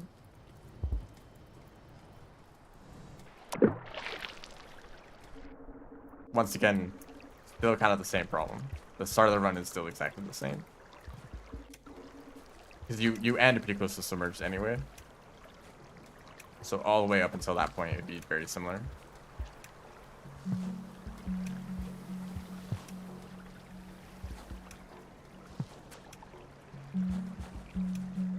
I bet that's consistent, like surprisingly so.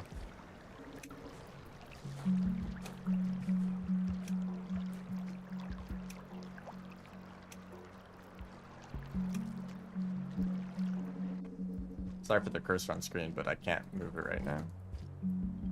And now that I've brought attention to it, it's just gonna be more annoying. Sorry.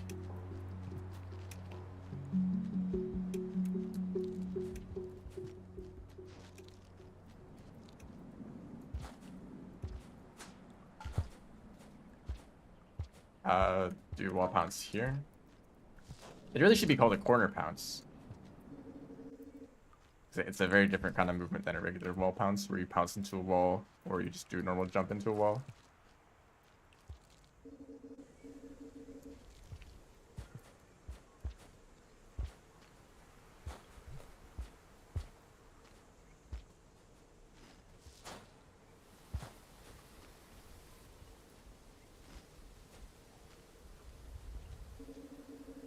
But the main problem with Saint is it's a few spots, specifically in Armories, which is actually one of the rooms I just went through, that usually has a bunch of spiders in it. An area in Undergrowth where a creature can totally just ruin the whole run. An area in Subterranean where there's just creatures everywhere and they're just really annoying.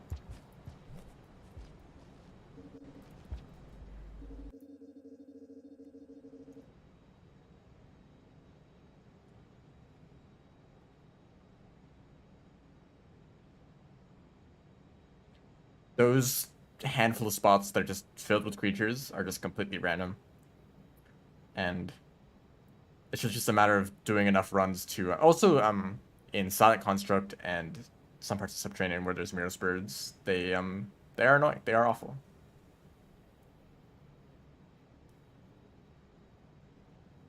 So it just feels like it's become an RNG thing. Right. If I wanted to improve the category, I would really just need to go and do attempts until I got lucky. And I don't know if I want to return to that. But also, you know, Saint is like one of the most fun characters in the game. Aside from the creatures, the movement that you do in the run is like some of the most fun. Probably like right next to Rivulet. For me, at least.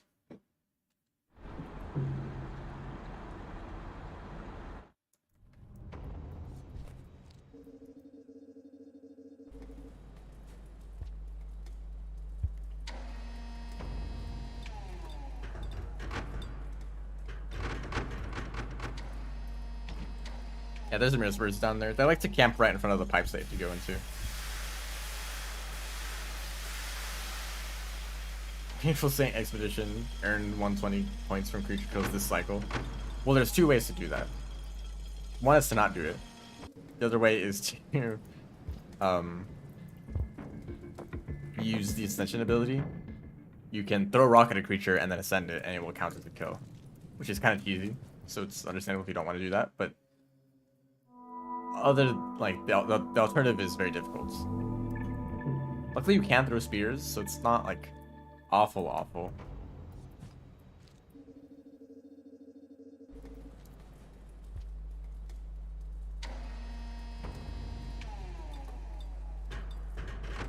Oh, right.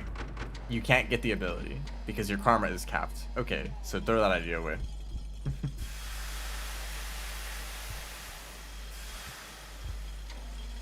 I mean, it's true. There is always the option to not do it. Well, most of the time. In video games, yeah.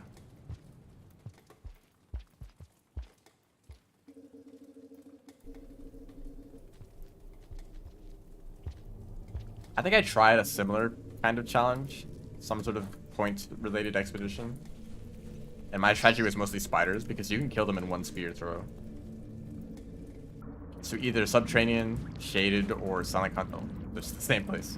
Silent Construct is where you would just farm spiders, but I don't know if there's enough spiders to get all those points.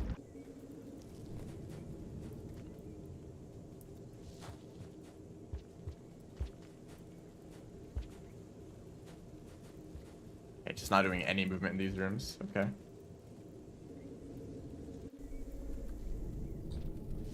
This part of the run is also very annoying. This spot particularly is like one of my least favorite in the whole game. This long tunnel that you have to climb through can be filled with creatures, and there's just nothing that you can do about it. Especially as Saint, where you can't throw spears. But being able to throw spears pretty much only helps if it's one spider in the way. Which means you actually go faster, but...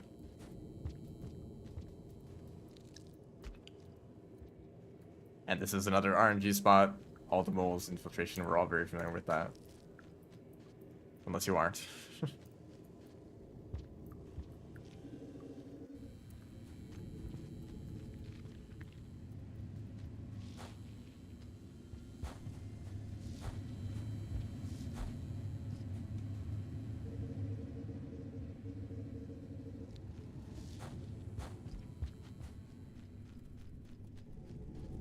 So, okay, I think that farm rate probably just isn't worth bothering with at all. After all those tests and alternate routes and different movements, it still ended up being slower by like a decent amount.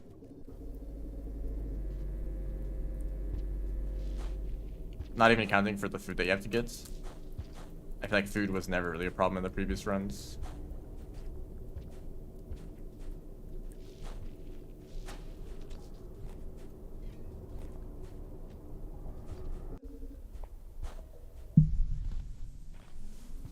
You could do backflip there. So here's some fun movement. You never get to go this way in like every other character.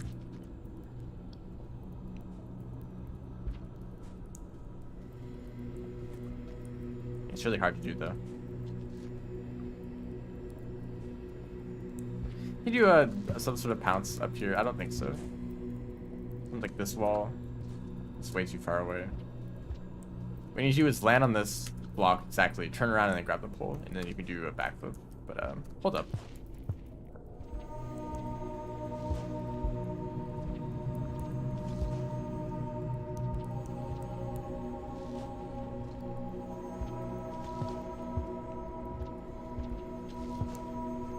Okay, I don't think that's possible either.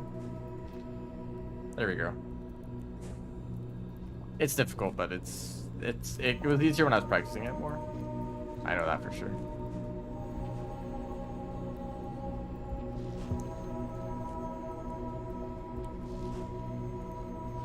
Filtration is an alright region. It's awful for speedruns though, because you sorry about that. It's just it's just completely random. If there's molars in the way, you just lose. You just have to wait for them to move. Or take one of the much slower alternate routes.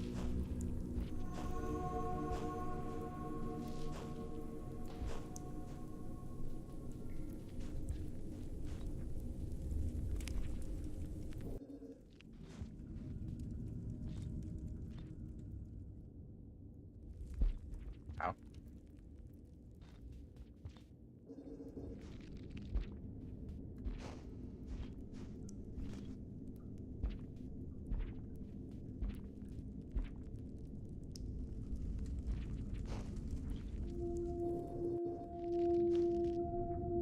I think that for the okay, well, there's I did this run without creatures, just to like have a better idea of what like actual times would be like.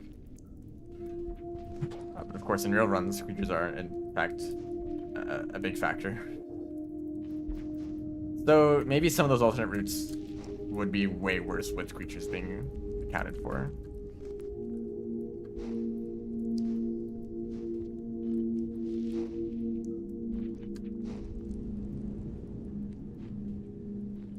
But this room, in terms of creatures, is not too bad, other than having to go through sub-training and sub-training infiltration and maybe Sky Islands. But there's like the only parts of RNG in the run, which is actually pretty good for a rain road speedrun. Some runs are significantly worse. Depths can definitely be improved too, despite being better.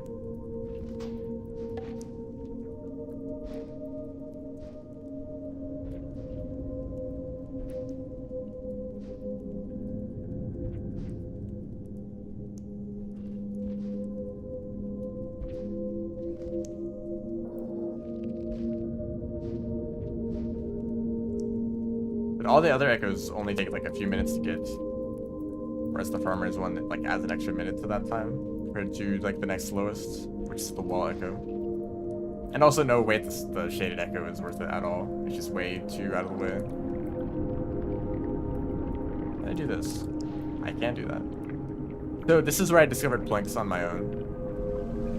I tried to jump right there when landing into the void fluid, and I plunked to the top of the room. And I only learned afterwards what that exactly was, what happened. But the bit rate's probably dying. Yep.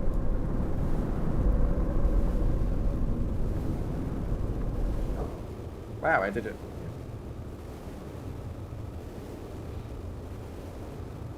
What is this, like a 4th place run? On the leaderboards? I should get out of here.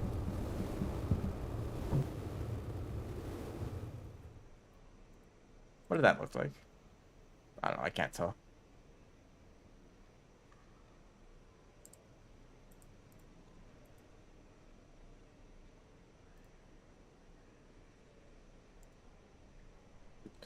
That's pretty much the only other option I can think of.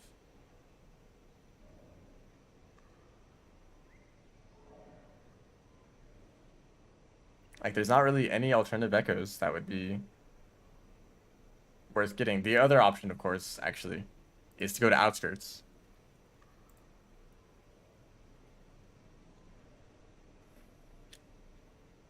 So you were in drainage system. You go to outskirts. Karma cache to get the farm raise echo. Then go industrial chimney, get the echo. Then go to Sky Islands. But also, the path from drainage to the gutter and chimney that has been so optimized that I feel like there's no alternative. Like going through the entirety of outskirts and industrial, just to skip out and getting the wall echo, that also doesn't really feel like it's worth it. Because the wall is just one region that is pretty fast compared to outskirts and industrial, plus the time to actually get the echo. Plus going through drainage system, that's another thing. Like you actually have to go through the other side of drainage system, whereas if you want to go up to the gutter, it's like right there.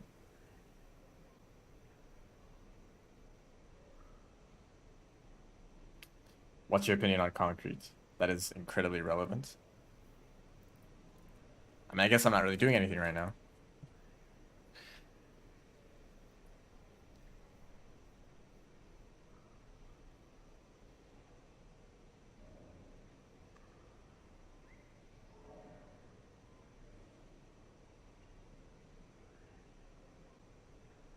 That would be really funny if shaded was worth it too.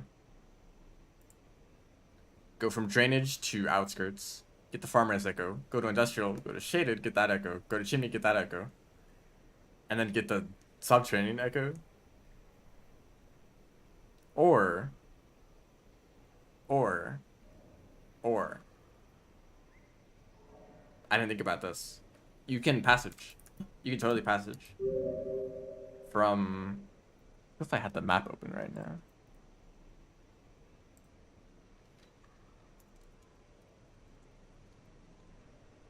Can I do this, OBS? Are you cool?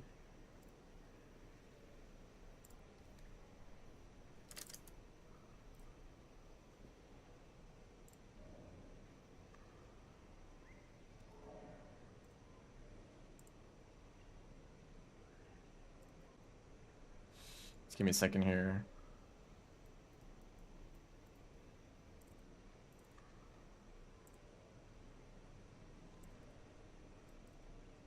Actually, a lot of seconds because I don't know where this file went.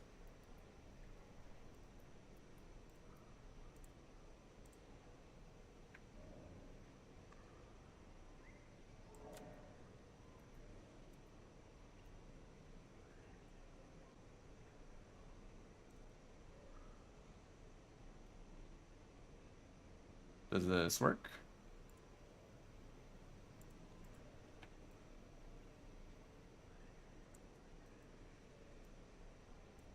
Kind of looks like it doesn't.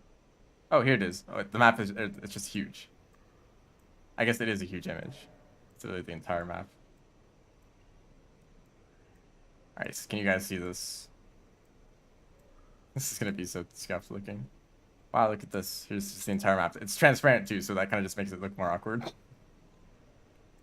I get a better background?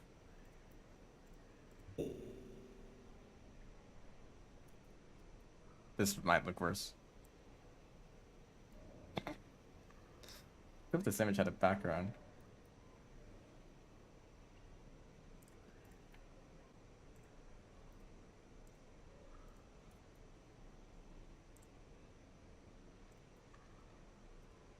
This looks kind of awful. Yeah,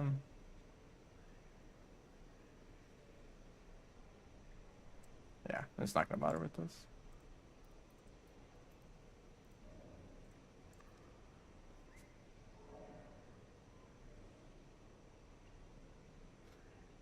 But I guess that would be like that's just a weird route though. But anyway, okay, the idea that I had is that you can use passages, right? Which is kind of weird because at some point you need to get a passage, which takes a while. There might be some passages that you can get like instantly without needing Survivor. I don't know what those passages would be though. But say that you manage to go up, grab some echoes, get a passage, warp down to drainage system since that's where you started. You can go back to that shelter. And you just go from drainage to filtration to the end, right? That's a pretty easy way to end the run. So would there be any echoes that would be worth getting? Consider that you wouldn't have to end close to the depths, right? Because the reason that I do this route is kind of to go up through to go up the chimney, grab some echoes around there, go down to farm raise, and then subterranean, get the echo, and then you're pretty much right there, right? You can go straight down to the depths from there. Would Nomad be a good option? Can you get Nomad before Survivor? I guess that would be like pretty reasonable because you could like just keep sheltering in a new region every time.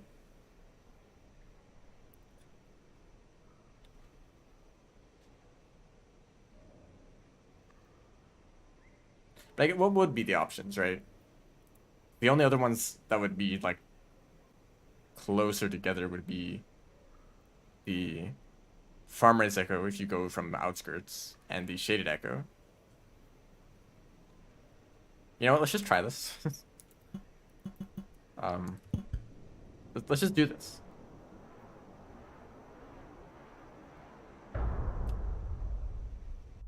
Now let's use the remix option. Oh, we can. The one that lets you get passages before Survivor. Yeah, but that still only applies to a few passages. There's some that are still locked behind it.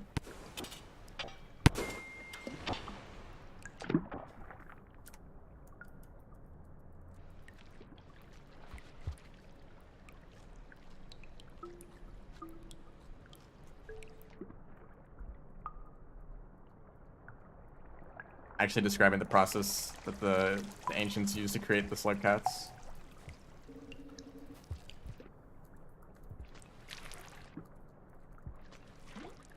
Maybe what Seven Red Suns was doing to make Spearmaster.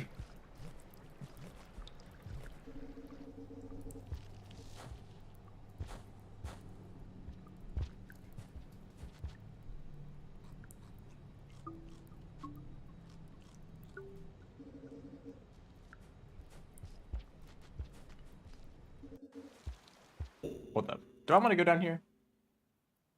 So like I could totally go to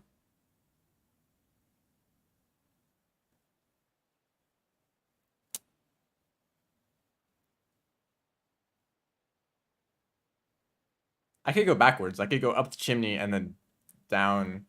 Well, that seems like I'm just backtracking unnecessarily.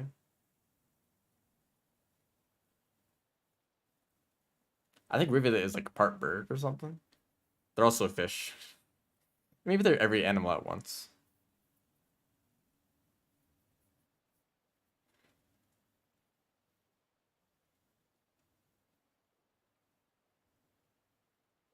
Okay, let's just go somewhere.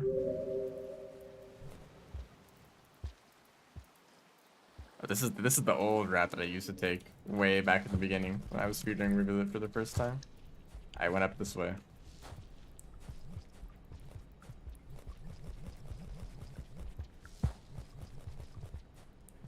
There's a kelp right here that can try to kill you.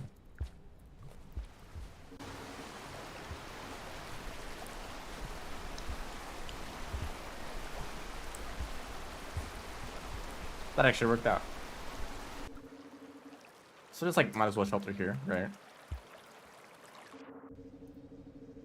Wet mouse. So fish mouse. Forget slug cat. Slug otter fish.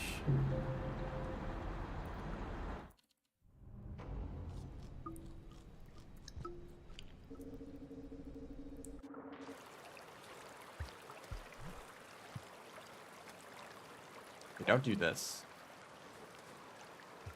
All of that movement was really slow. There's probably a better way to do this, right? Maybe just climbing up the top, right? Axolotl, right? So slug otter, fish axolotl.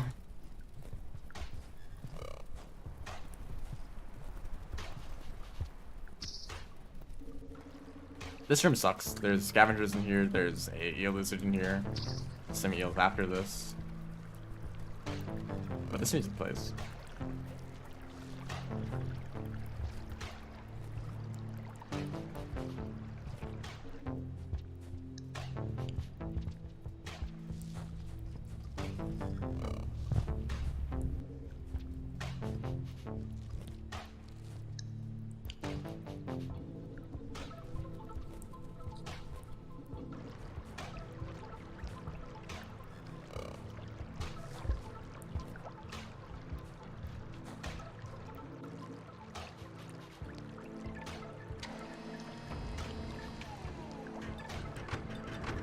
Problem is farm raids in general.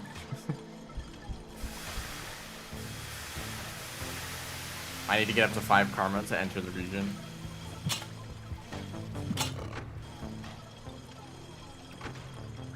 But getting through drainage doesn't take that much time, like a few minutes, really.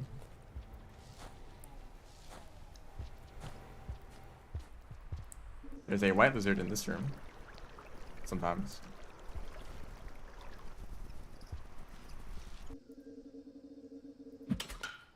Hopefully this is enough food.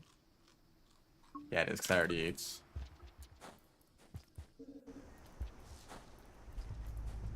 So this is probably be where you karma cache. I guess there's no reason not to karma cache earlier. Like you might as well get up to max karma, but this is progress for... Actually no, if you karma cache you probably lose Nomad. Yeah, this whole run is also based on the assumption that we can get a passage at the end to come back. We'll see about that.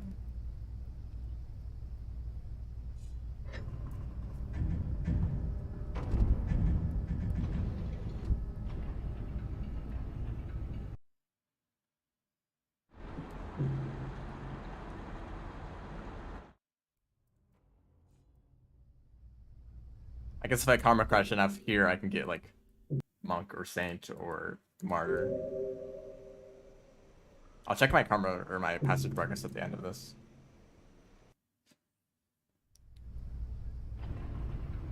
I don't know if you can get those before getting Survivor though.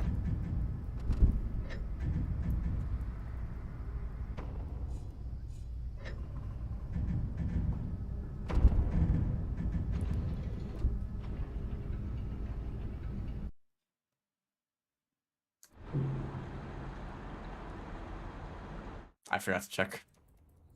How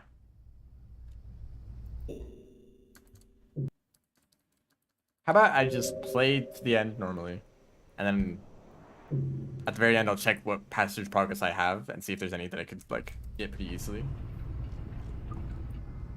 Although I guess some passages would be like completely erased if you don't finish them completely, like Nomad. If you mess up Nomad once, then it just goes away and you don't really see your progress.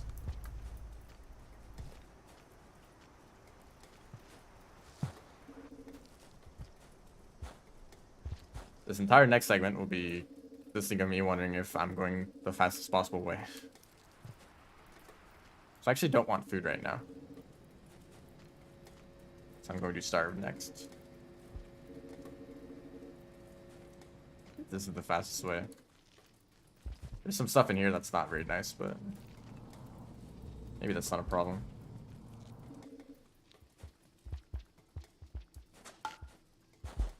Whoops, don't do that.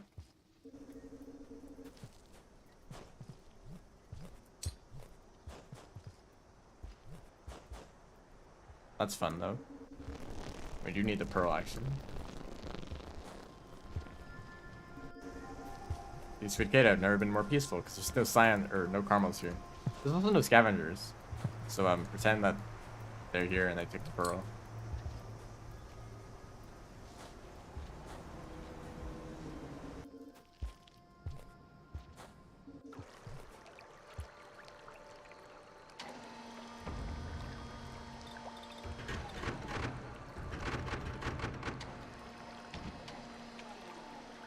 Honestly, the Slughead's design is so flexible. There's like 100 different ways to draw them. And that's what people do in most like fan arts and even official arts. They have different looking designs. And also the way they look in art compared to in-game.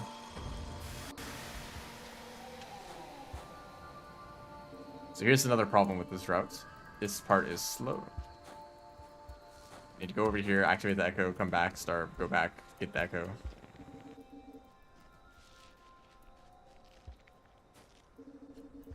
But you know, stuff like this might be a lot faster than going to an entirely different region to get an echo there, you know?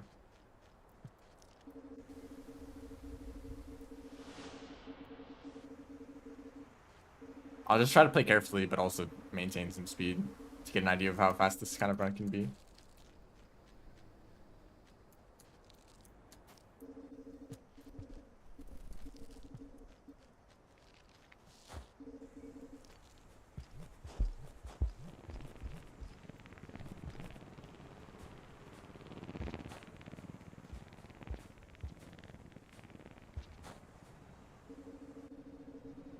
I'm actually going to just go down the bottom when I'm starving. So usually when I try to jump across the top, I get exhausted and I have to take forever to recover. But if I just go down, that shouldn't happen.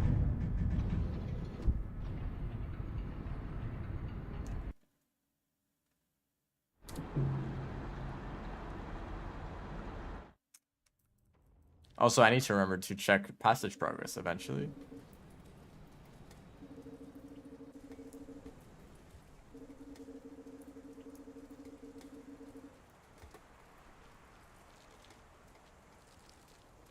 I don't think tunnel boosting drains stamina. I'm pretty sure that starvation is pretty much the same thing as Gourmand's stamina system. Like, they just borrowed starvation to make Gourmand work. But also, starvation is a little bit more harsh. Like, you collapse when you get exhausted instead of just slowing down.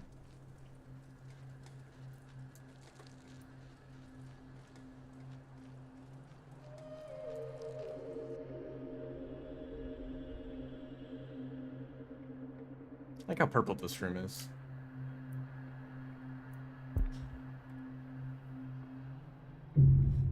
So now, the main reason this might be faster. I guess I could have checked passages there.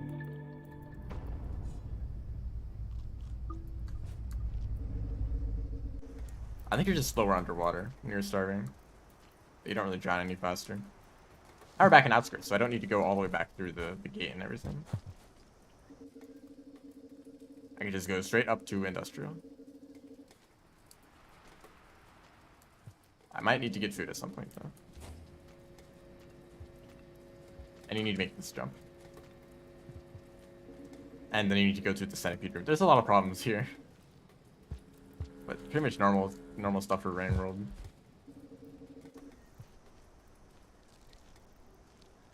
I think that maybe if you become exhausted underwater, you will, like, drown instantly.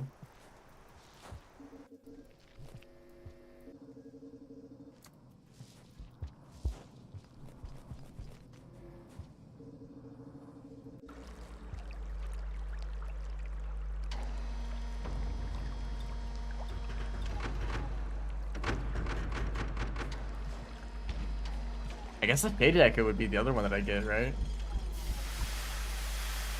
Like Shaded Echo or Sky Island's Echo.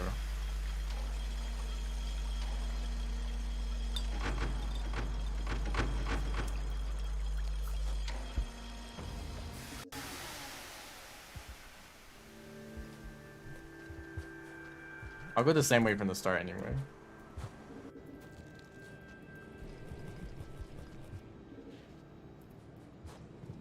I have optimized industrial movement a little bit though.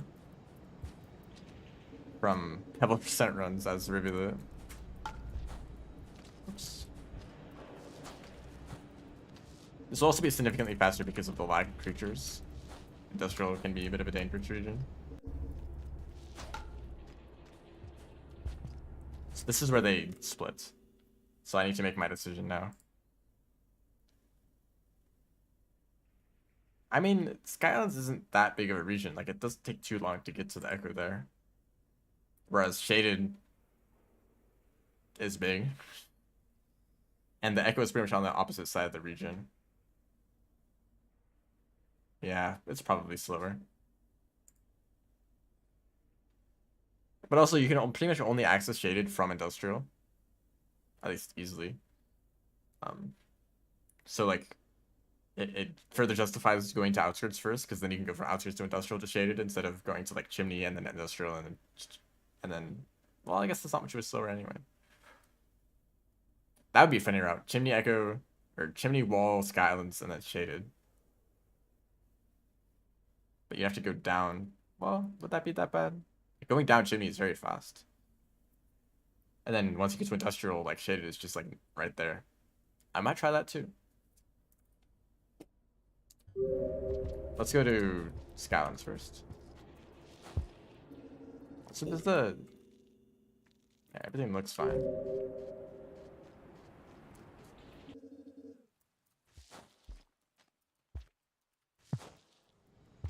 There's probably better movement for that room.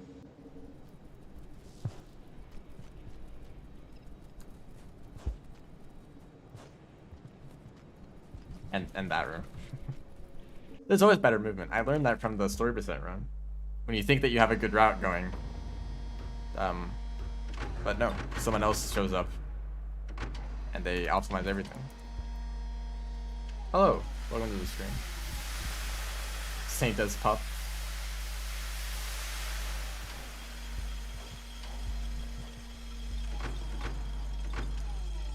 How does that work? Like, with like a Rubicon. Can I make it to the end here? No. Okay, if I want to get Nomad, I might want to stay in Industrial and then shelter at the end of Chimney. And get food at some point. Let's not worry about that now. Just I need to remember at some point in a real run, just grab some fruit on the way.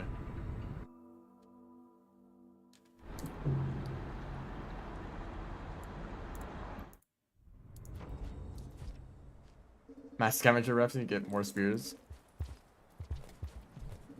Saint might be like one of the more difficult ones just because their movement is actually like some areas are designed with Saint movement in mind, and Saint is definitely the most mobile one.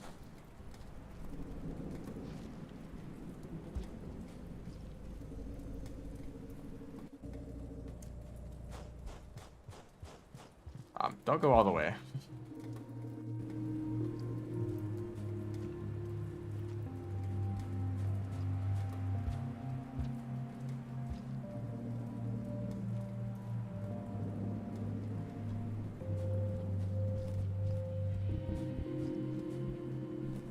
Okay, please. I want to do one thing.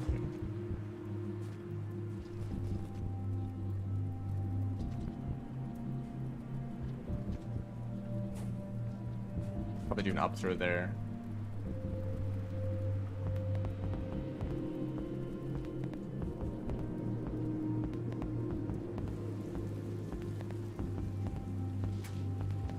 Don't throw boost there. I just wanted to get rid of a rock to pick up a fruit.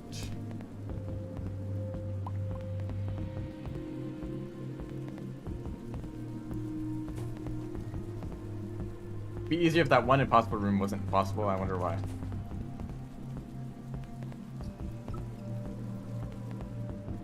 It's easy to forget how low slug pups are. Like, surely it won't be that big of a problem. Then you run into one room where suddenly you can't get anywhere. Oh, activate the echo first. Let's just pretend that I did it. Not even Sphere Master. Well, Sphere Master is not that fast either, but they can just make like ladders and stuff, right?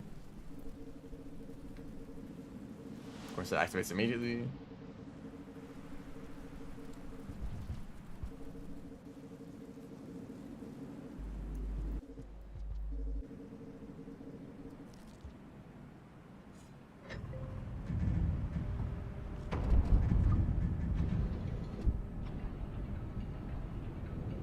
Does that particular room actually mess with the run? Is it one of the rooms that you need to go through to get the echo in there? Or does it just make routing a lot more difficult?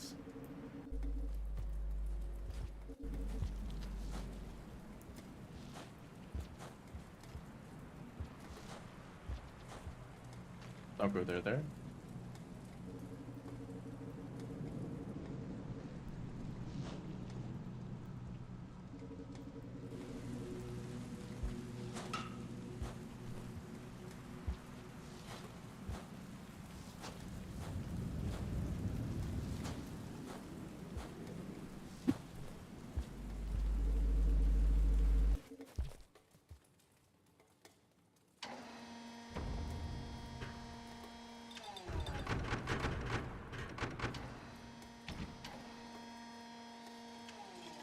So this part of the run is pretty much just what I've been used to. Get the wall echo, get the chimney echo, get the sky islands echo. Except at that point, since I've already got the farm raise echo, I would passage back down to drainage and then go through that path to make it to the end. Which is probably faster than going through farm raise and then subterranean and then infiltration. Just go through drainage, filtration. Especially as Rivulet. There's like so many different options for this run.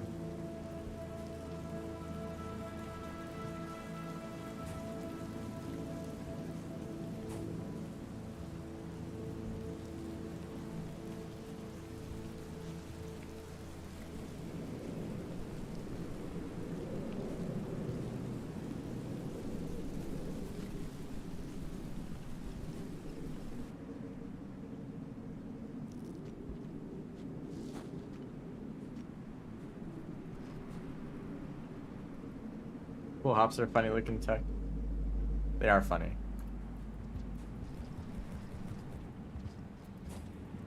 It's cool to see people use pull hops.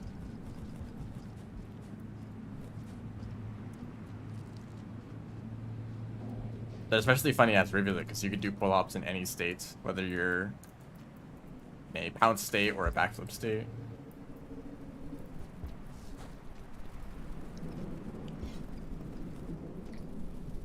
This is where you died to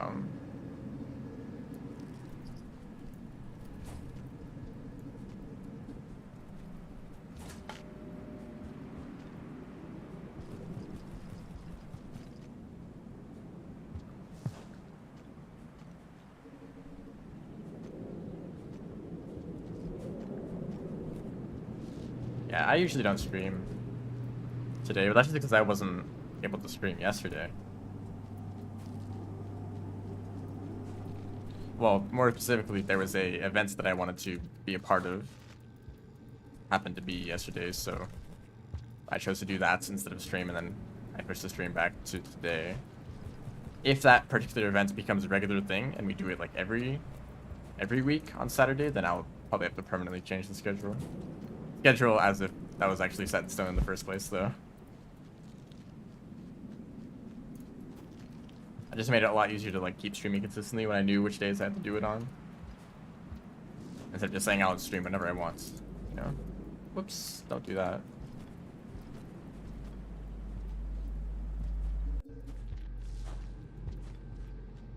Don't know if pounces is good there because you kind of go too fast. Hello, dude.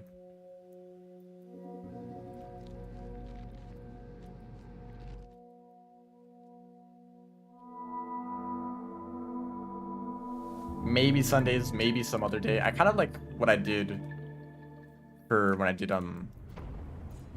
Rivulet story percent runs. Well, I only did that for 2 days, but I basically decided I would start streaming on Tuesday, and then I would just do another stream every day after that.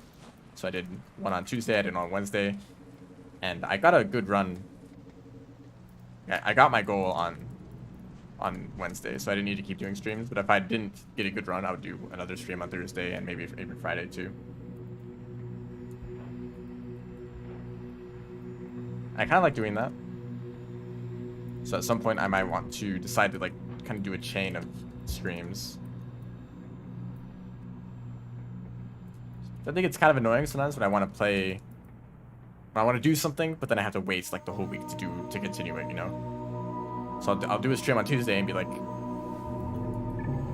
I don't know. I'll do a stream on Tuesday and it'll be a really interesting idea that I want to continue doing, but then I have to wait until Friday, the next day on the schedule, to continue that, you know?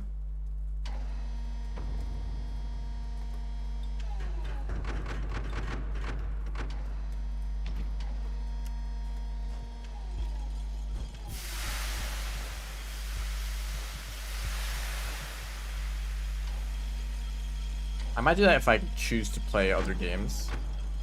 Because that's kind of how I felt with Terraria. Because when I did Terraria streams, there were some people who showed up who were like really new to the channel and only there because of Terraria. But then they didn't really stick around. And maybe that's because they just lost interest or they didn't really want to watch this kind of stream, you know, there's plenty of different reasons. And maybe one of the reasons is that it took so long for me to do a second Terraria stream or a third Terraria stream that they like totally forgot about it. Which is, that's reasonable, you know. You can't expect them to catch up with everything. But maybe if I did, you know, like 4 Terraria streams in a row, those kind of people would be more likely to stick around and also stay with the channel after that. When am I gonna continue Thorium? That's exactly. Well, okay. The real reason is that I've been more interested in Rain World recently. I felt more motivated to actually play the game because I want to instead of just to do more streams. And know that like I've always wanted to do these streams. It's not like there's times where I'm like, ah, man, I really don't want to do a stream today, but I gotta stick to the schedule. Like it's not usually like that. But sometimes it can be a little boring to like play Rain World every single time, and it's like just Rain World, Rain World, Rain World, Rain World, you know.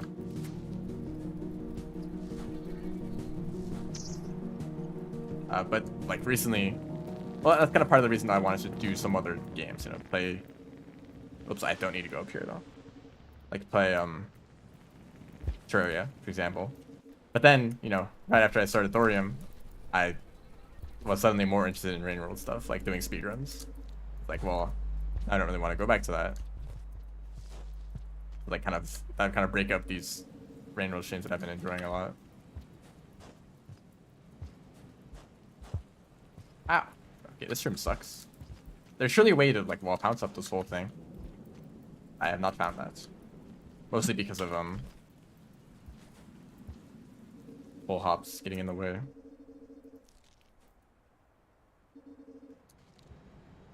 I don't even have a single piece of food. Bad fly could hear.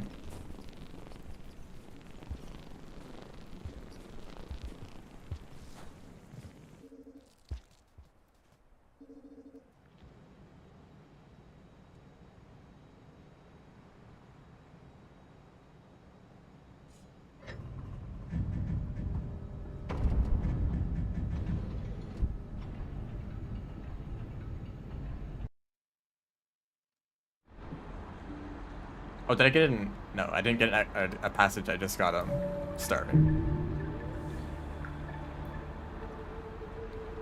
Oh, the martyr. Wait. And survivor. I didn't even try to get those. It just kind of happened. So maybe it just works out. Okay, I was thinking of using warp menu if I didn't get a passage, but I guess that's nice. I thought I died. I thought the message, the Sky Islands at the bottom of the screen, I thought that was game over.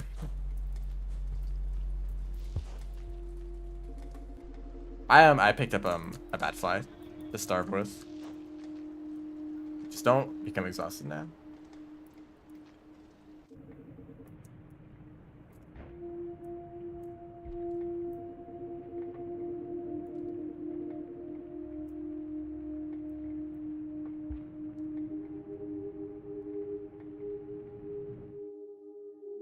So eventually I'm gonna want to return to Thorium, and I think when I do play Thorium, I just want to do all the streams back to back to back until I finish the mod.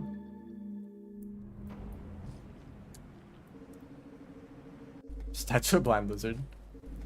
It sounds worse when you say it like that, but they are still very good at seeing you, just not with vision.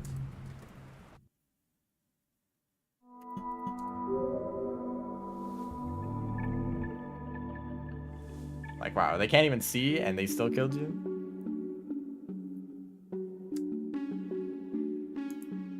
This song is amazing. It just only plays for like 10 seconds though. How often do you see passages get used in speedruns?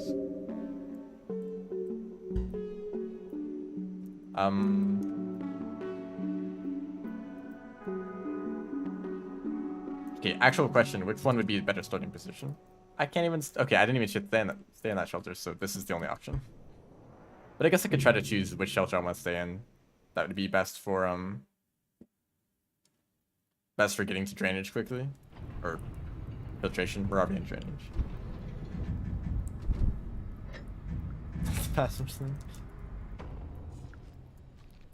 I'm not trying to predict. Maybe you're copying me. Have you ever thought about that? Just like try not to like say exactly what I'm saying. Ignoring the stream delay.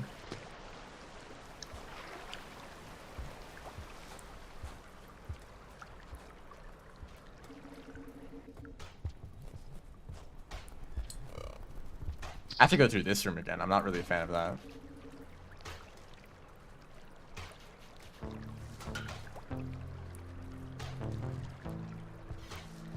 I should be able to make it from here to the end in one cycle.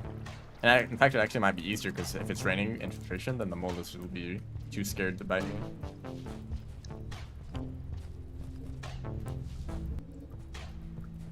This path might be kind of slow to get to filtration. Maybe it's better to go across like the bottom in the other shelter. Now I have to go basically all the way back.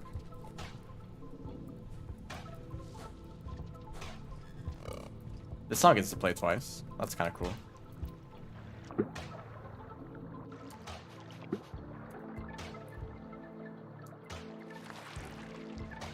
At least one brain cell. I wonder if there are any like brain cells that are exactly the same between two people. Because surely there's probably like way too many small differences that make them different in at least one way. But there are a lot of brains and a lot of cells.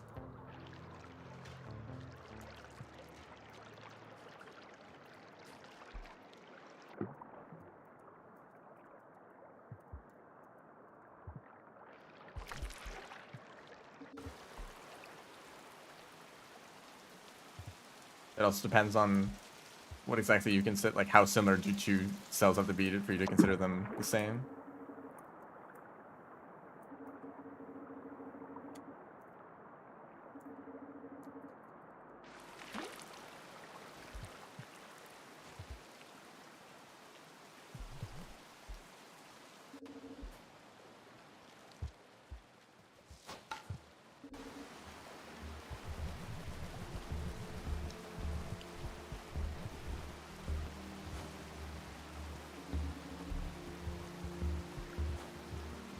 Sub. That song is not in the game. I'm sorry. There is a remix version of that song that plays in some tunnels, if you ever want to go there for some reason. But the actual original version of the song is not in the game. It is really cool though. I agree with that. Okay, 1 minute left to get through filtration. Should not be a problem. What is the song called? I forget. Someone else will say in the chat.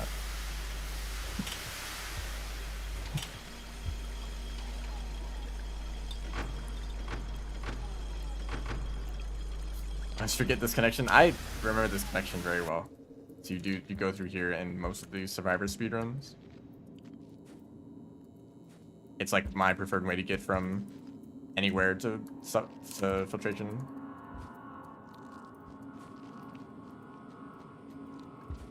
Like Saints and Rivulet don't really have a hard time.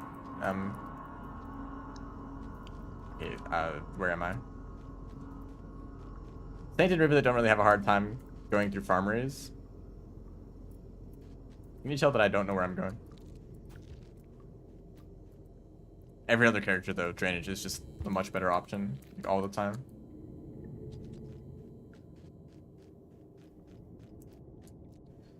I'm referring to the song that plays in some tunnels that is a remix of Sub,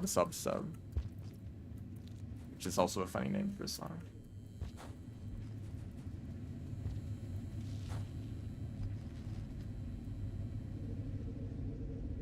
Such a good song for such a location. Actually, some tunnels isn't that bad. I went through it recently as some character. Was it like Hunter? And honestly, it wasn't like horrible. Veiled North Star.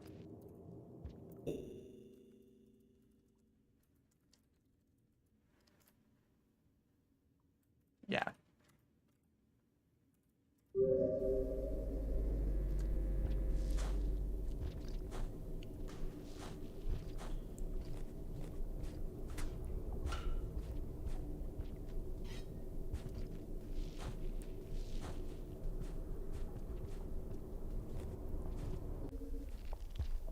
Subtunnel's okay with your river, obviously.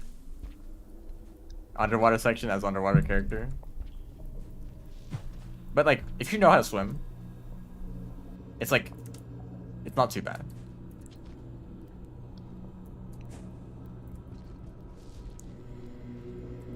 And knowing how to swim is kind of difficult in Rain World, surprisingly.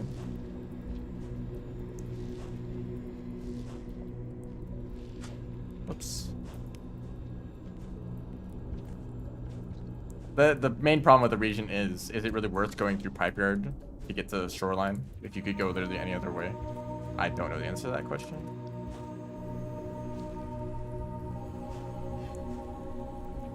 Like, surely just going through one region is faster than going through, like if you're in Sky Islands and want to get to shoreline, where else do you have to go? You have to go to, like, Chimney, Industrial, to Shaded, to shoreline. Or like Farmerays, Subterranean, shoreline. Or you could just go through Pipe Yard and you're already there, you know? But it's such a long region. Subtunnels is like pretty much the entire region on its own in terms of length.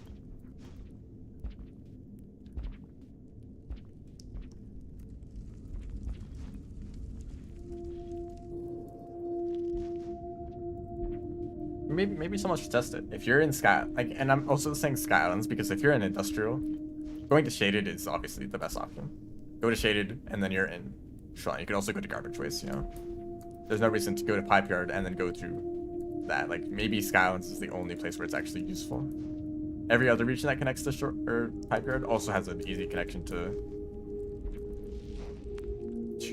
Shoreline. Everything that connects to Pipe Yard is an easy connection to Shoreline except for Sky Islands. And like Sky Islands to Pipe Yard to Shoreline isn't too long, except for just how long some tunnels is.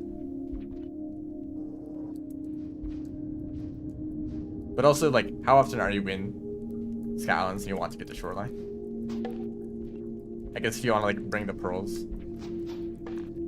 But also, if you're really bothering with pearls, just use passages. Convenient lilybugs for Gourmand's food quest. There's also some in Shaded though, right? Like right next to where you start. So you can just go grab those instead if you know where they're there. If you know where they are. Peas out of water, those are very common in enemy rando. Oh yeah, you just reminded me of room rando. I might want to try that. Not for hard difficulty, not for Gourmand.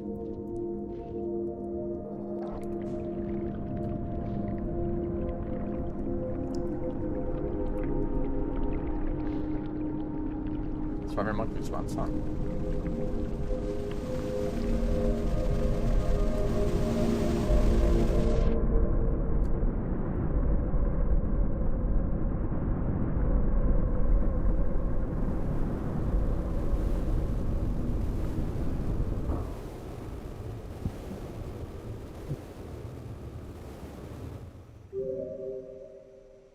So, this run, 2517.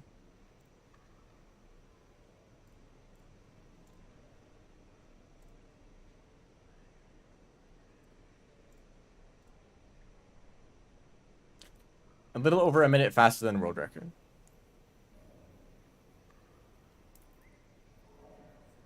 However, there were no creatures. Did I eat food? I don't know if I like ate food, if I just cheated. But the fact that I got this time says that this is at least like maybe viable. You know, it's worth optimizing to see if it's better than the other route, right? I should also do the normal routes just to see what time I can get with no creatures. Plus the new tech. And there's also Shaded. Shaded might actually be worth it. Like going to Chimney and then Shaded. So like Chimney, Wall, Sky Islands, and then Shaded. Or maybe you'd go to Shaded first with like a star cycle. I don't know.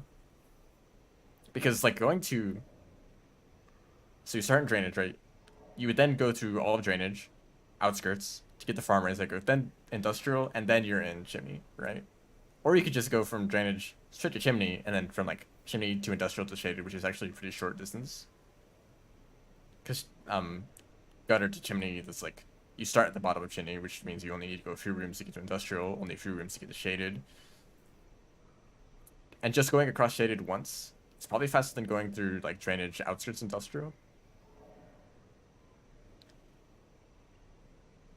Okay, I'll probably try that out. I have to end the stream though. It's been a while, but I've been enjoying this. It's fun to do like Rivulet speedrun stuff in a completely different setting.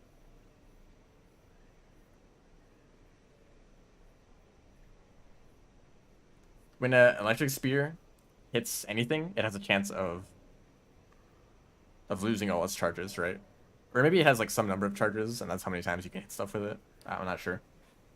But I think there is always a chance that it just blows up. And then that usually happens more often when you hit like a centipede or something. I would definitely stream this again though. Maybe to try out the shaded route, or just to try out the original route to see if it was the best one from the beginning. And eventually I'll actually start doing actual runs and see if I can improve my time. So yeah. Thanks everyone for watching. See ya.